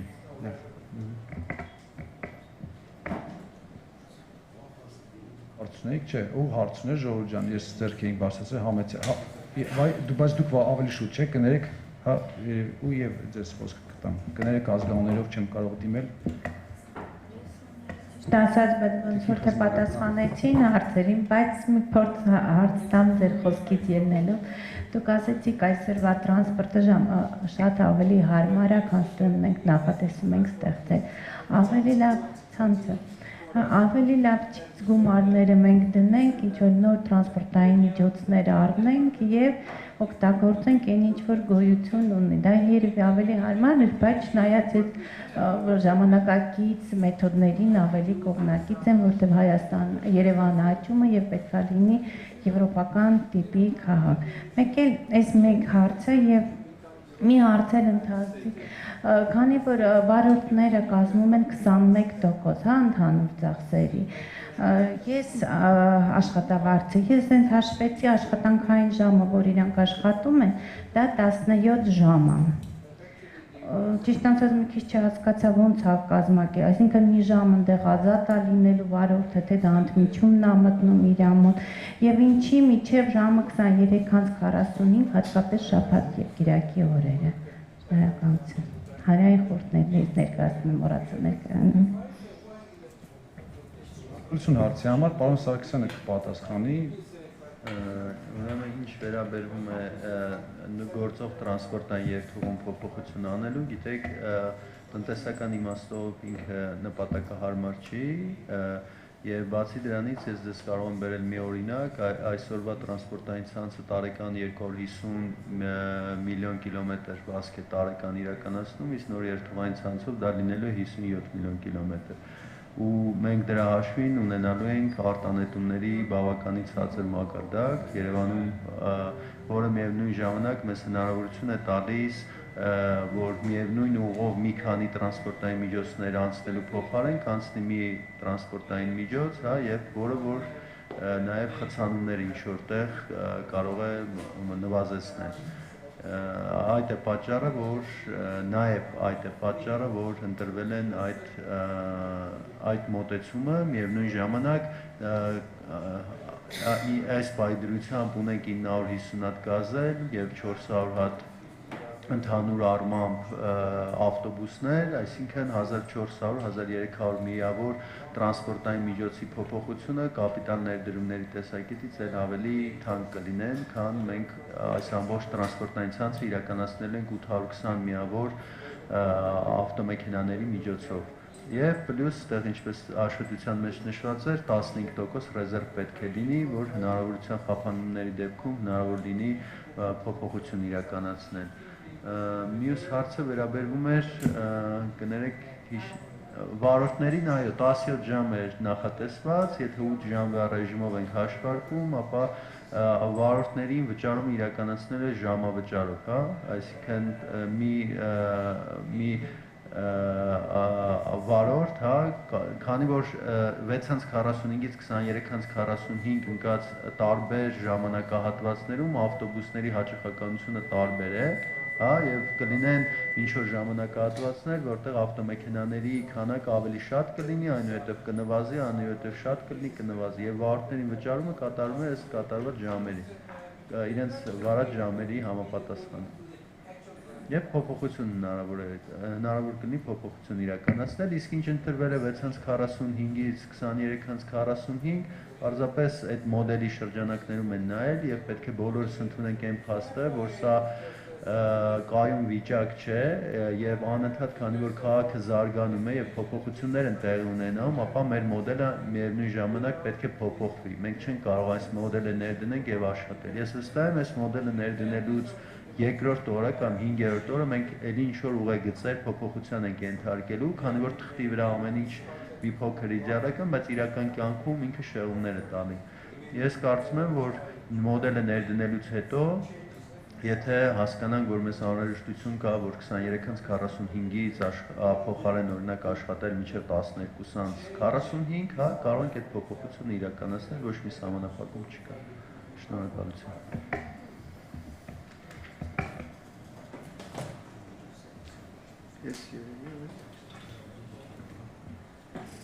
Միացավ։ Նախ ուզում եմ ես հեսա ձեզ խոսքը տամ, ուղղակի նաև ուղղակի մի փոքր ոչ թե ավելացնեմ, այլ ավելի բան ինքը հարմար մոդել է, որ այսօրվա ցանցը, բայց ուղևորների համար ինքը հարմար չէ բնապահպանության իմաստով, ինքը հարմար չէ քաղաքային այդ մեր երթևեկության իմաստով եւ տնտեսական։ Այսինքն ինքը իդեալական է ուղևորների համար, բայց տակ է այնքան մինուսներ կա, որ իրան նորից վերարտադրել ուղղակի անհնարին է ստացվում։ Եվ բնականաբար ժամանակ, այսինքն ինքը մի ուղղությամբ հարմար է 1 պլյուս ունի 3 մինուս։ Համեցեք։ Բարև ձեզ հարգելի կոլեգաներ, ես ներկայացնում եմ Մարդու իրավունքների պաշտպանի աշխատակազմը։ Ինձ հետաքրքիր է շատ կարևոր հարցը, թե երբ է նախատեսված արդեն այդ որոշումների կայացման փուլը եւ մոտավոր ռեալ ինչ ժամկետներ են նախատեսված այս ծրագիրը հասարակական տրանսպորտի երթուղային ցանցի բարեփոխման արդեն կյանքի կոչելու, որը մեր քաղաքացիներին օր առաջ հնարավորություն կտա այդ տրանսպորտից օգտվելու եւ հատկապես հաշմանդամություն ունեցող անձիկ արդեն հնարավորություն կունենան ավտոբուսներից օգտվելու եւ Շնորհակալություն հարցի համար, դա այն հարցն է, որը իրականում հետաքրքրում է մեր բնակչությանը եւ օր առաջ տրանսպորտային համակարգը պետք է փոփոխության ենթարկվի, որովհետեւ ակնհայտ է, որ այս գործող համակարգը սա անընդունելի համակարգ է, լավ այսպես ասեմ, եթե նուրբ ասենք։ Նախ կապված է այն process-ից, որը կառավարության հետ մենք պետք է միասին աշխատենք գումարները, հա, ստանալու նպատակով, այնուհետև գնումների process եւ այդ ներդրման process-ը այս ամեն ինչի։ Առնվազն, որը մենք միշտ նշում ենք, այս ժամանակահատվածը դա 2 տարին է։ Սա առնվազն sense լավ ձևով հաշվելով եւ մենք պատկերացրեք շատ ավելի հարմար մեզ կլիներ, բարձ ձեզ ասեմ, որպես քաղաքային իշխանություն, ասել գիտեք, եկեք PPP-ով անենք, թող մասնավորները գան, արտասահմանից անեն, երբ կանեն, ոնց կանեն, կամ մեր վրայից, այսպես ասած, հանեինք այս պատասխանատվությունը, որովհետև երբ որ մենք այսօր հայտարարում ենք, որ պետքա քաղաքը անի դա, պետքա ինքնուրույն անենք, որովհետև նախ այդ մոդելի համար, PPP մշակման համար ժամանակ է, հետո միջև իրան գան, միջև այդ գնումն ավելի երկարի այս ամեն ինչը, մենք անգամ այս պատասխանատվությունը մեր վրա վերցնելով նաև ուզում ենք արագացնել process-ը, որովհետև եթե մենք ուղի ենք սա անելու, սա շատ ավելի արագ է լինելու եւ անգամ չենք խուսափում այդ բեռից, որը բավականին ծանր բեռ է մեր վրա լինելու, բայց ուզում ենք այդպես գնանք, հետո նոր դնենք, մտցնենք, մարդիկ սկսեն օգտվել, նոր սկսենք այս process-ը, եթե մասնավորներ գրավել ենք, նոր սկսենք գոնե այդ process-ը, որ մարդիկ արդեն ավտոբուսներում նորմալ երթևեկելություններ, մենք այս process-ը իրենց հաշվին չանենք, իրենց կյանքի որակի հաշվին չանենք, սրա մասին է խոսքը, առնվազն 2 տարի լավ այսպես ասեմ, շնորհակալություն։ Այլ հարցեր Եվ մի բան էլ կներեք ձեզ միջև խոսքը տալ, մենք քանի մեր խորհրդատուն էստեղ է, լավ կլինի հարցերը ավելի շատ ուղենք խորհրդատուին, որովհետև ես էստեղ եմ մնալու, արձակուրդ չեմ գնում, պարոն Սարգսյան, նույնպես մի խոսքով մեզ հարցերը միշտ կարող եք տալ, բայց խորհրդատուն մի քանի օրով է գտնվում Երևանում, վայելում մեր երևանյան արևը եւ հուսով հյուրընկալություն է մեր ժողովրդի, այնպես որ խնդրում եմ հարցերը ավելի շատ, եթե ունեք իրենց, եթե չէ, մենք էլ կպատասխանենք, չենք խուսափի։ Շնորհակալություն։ Կարելի է։ Փոխադրողների միության նախագահ Եղիազարյան, Պարոն քաղաքապետ, ունեմ երկու հարց, մեկը ուղղված է ձեզ, մյուսը խորհրդատուին։ Ձեզ ուղղված հարցը հետևյալն է. նոր երթուղային ցանցով ավտոբուսները ներկրելու ժամանակ ինչ է կարծում, պետք է օգտագործել այսօրվա ավտոբուսային պարկը, թե ոչ, ավտոբուսային կարծիքն ասեմ, այսօրվա ավտոբուսային պարկը օգտագործելու դեպքում այն գումարը, որ պետք է կառավարությունը հատկացնի, բավականին քիչ, որը որ հետագայում արդեն շահույթների հաշվին կարելի է ձեռք բերել նոր շարժակազմ, մինչև սրանք շարքից դուրս գան։ Ուրեմն այդ հարցը ձեզ է վերաբերվում եւ երկրորդ հարցը վերաբերվում է մեր խորհրդատուին, հարցը հետեւյալում է, տեսեք, առաջացել է անդունդ, խոր անդունդ ուղևորցի այսօրվա չափի, որը վերջի անգամ 100 դրամ դարձել է 96 թվականին եւ գործող գների միջև։ Եվ ուրեմն այդ անդունդը անցնելուց հետո ինչ որ ուղևորց կսահմանվի, ես կուզեի խորհրդատուն բացատրեր, նա լինելու է, ինչպես գիտեք, ուղևորցի փոփոխություն կարելի է կատարել 4 գործոնների փոփոխության դեպքում, դա լինելու է դինամիկ, թե լինելու է կոնստանտ, հաստատված եւ փոփոխության չի ենթարկվելու եւ մենք լինելու ենք մի նոր անդունդ։ Շնորհակալություն։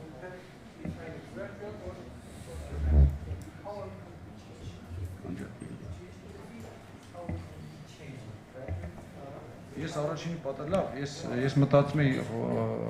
խոսքը տայի ձեզ, որպես դուք պատասխանեք, ես հետո կպատասխանեմ իմ հարցին, հա? Որպես հյուր։ Thank you. I mean,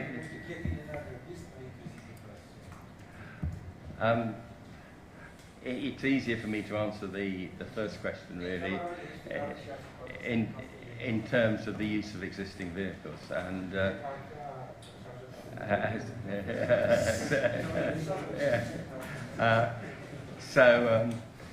as you see from the table on the screen,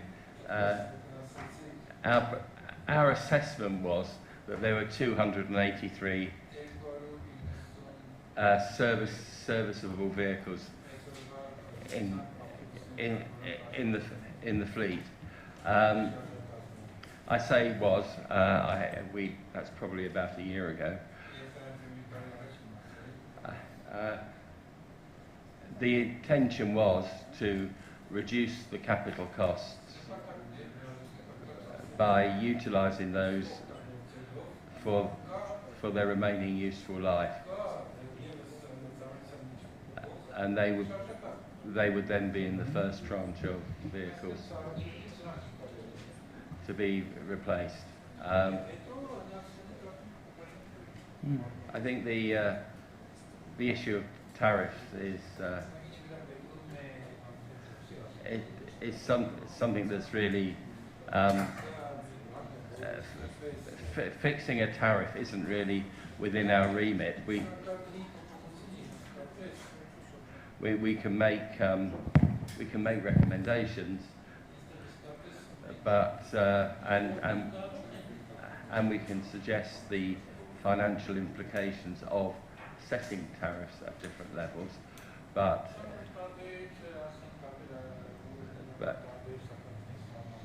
how that's carried forward is certainly outside our remit.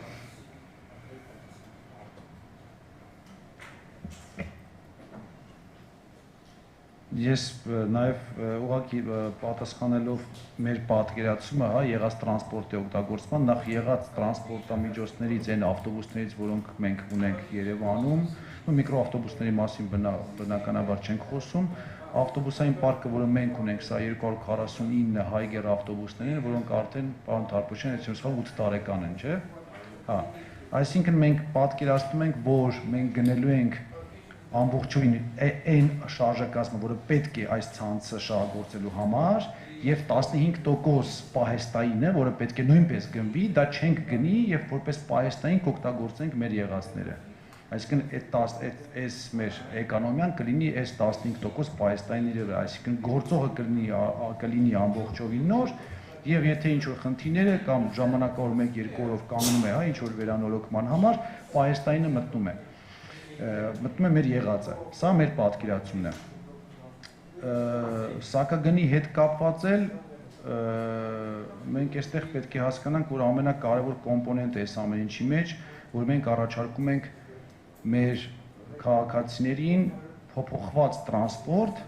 եւ նոր հետո առաջարկում ենք փոփոխված սակագին, հա, սա ամենակարևոր ուղղությունն է, որով պետք է գնանք։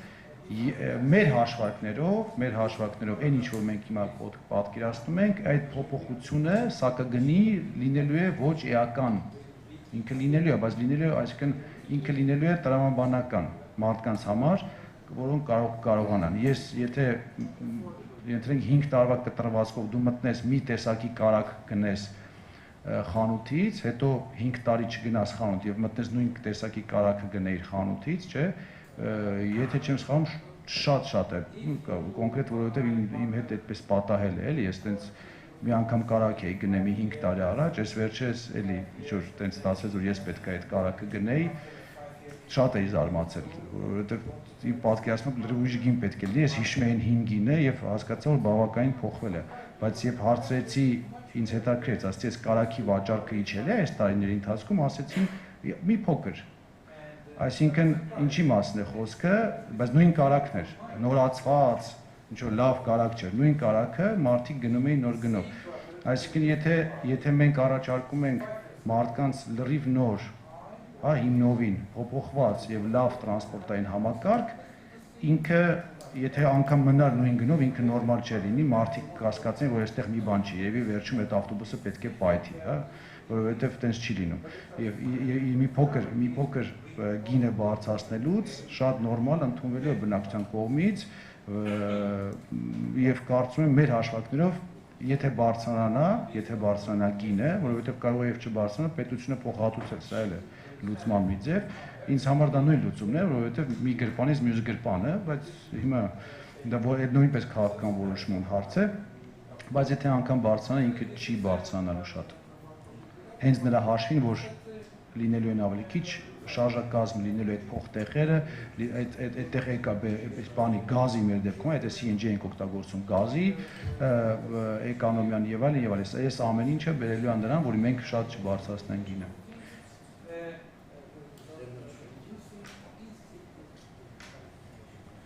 Շնորհակալություն, այլ հարցեր, կարծես թե չկան, մենք նախ շնորհակալություն եմ ուզում հայտնել WIG-ի մեր գործընկերներին այս աշխատանքը իրականացնելու համար, համագործակցության համար, ես վստահ եմ, որ արդեն մենք երբ առաջ գնանք եւ հարցեր առաջանան, կապված ձեր ներկայացած ռեսուրսի հետ, վստահ եմ, որ բոլոր հարցերի պատասխանը այսպես թե այնպես մենք կապի մեջ կլինենք եւ կստանանք առանց հավելյալ պայմանների, իսկ եթե լինեն իհարկե նոր հարցեր, մենք պատրաստ ենք նոր կգանք նոր հարցերով ձեզ մոտ, անպատրաստ չենք լինելու։ Համենայն դեպս արված է մեծ աշխատանք, բավականին մեծ ճանապարհ ենք անցել Երևանի քաղաքապետարանը եւ WIG ընկերությունը իրար հետ, մեր անունից խնդրում եմ փոխանցեք մեր շնորհակալությունը նաեւ ձեր բոլոր գոլեգաներին, ովքեր աշխատել են այս նախագծի վրա։ Ես նաեւ շնորհակալություն եմ ուզում հայտնել ADB բանկի ներկայացուցիչներին, որոնց միջոցով այս ամեն ինչը արվել է, շնորհակալություն եմ ուզում հայտնել նաև Ամերաբանկին, հաջան, շնորհակալություն եմ ուզում հայտնել բոլոր այն մեր քաղաքապետարանի աշխատակիցներին, ովքեր աշխատել են այս տարիների ընթացքում այս նախագծի վրա, ուզում եմ հայտնել ոչ միայն քաղաքապետարանի, այլ նաև այլ գերատեսչությունների եւ հասարակական կազմակերպությունների ներկայացուցիչներին, ովքեր միշտ եղել են մեր կողքին, միշտ իրենք թե խորհուրդներով, թե հարցերով, թե պահանջներով ավելի են նպաստել տվյալ համակարգի այն տվյալ նախագծի թե զարգացմանը, թե ավելի ճիշտ ի վերջո իր ավարտին հասցնելուց ավելի ճշգրիտ լինելուն, ես վստահ եմ, որ բավականին մեծ աշխատանք արվել է, բայց բավական մեծ աշխատանք դեռ կա առջևում եւ հայցում եմ իհարկե ձեր բոլորի մասնակցությունը, հարգելիներս, ովքեր այստեղ կան, մեզ շատ պետք է լինելու ձեր աջակցությունը, որովհետեւ ամեն մի նկատողություն, ամեն մի փոքրիկ անգամ հարց, անգամ մի փոքրիկ մանրուք, որը կնկատվի ձեր կողմից, ել ավելի լավն է դարձնելու մեր ապագա ցանցը։ Եվս մեկ անգամ շնորհակալ եմ բոլորին, ցանկանում եմ կներեք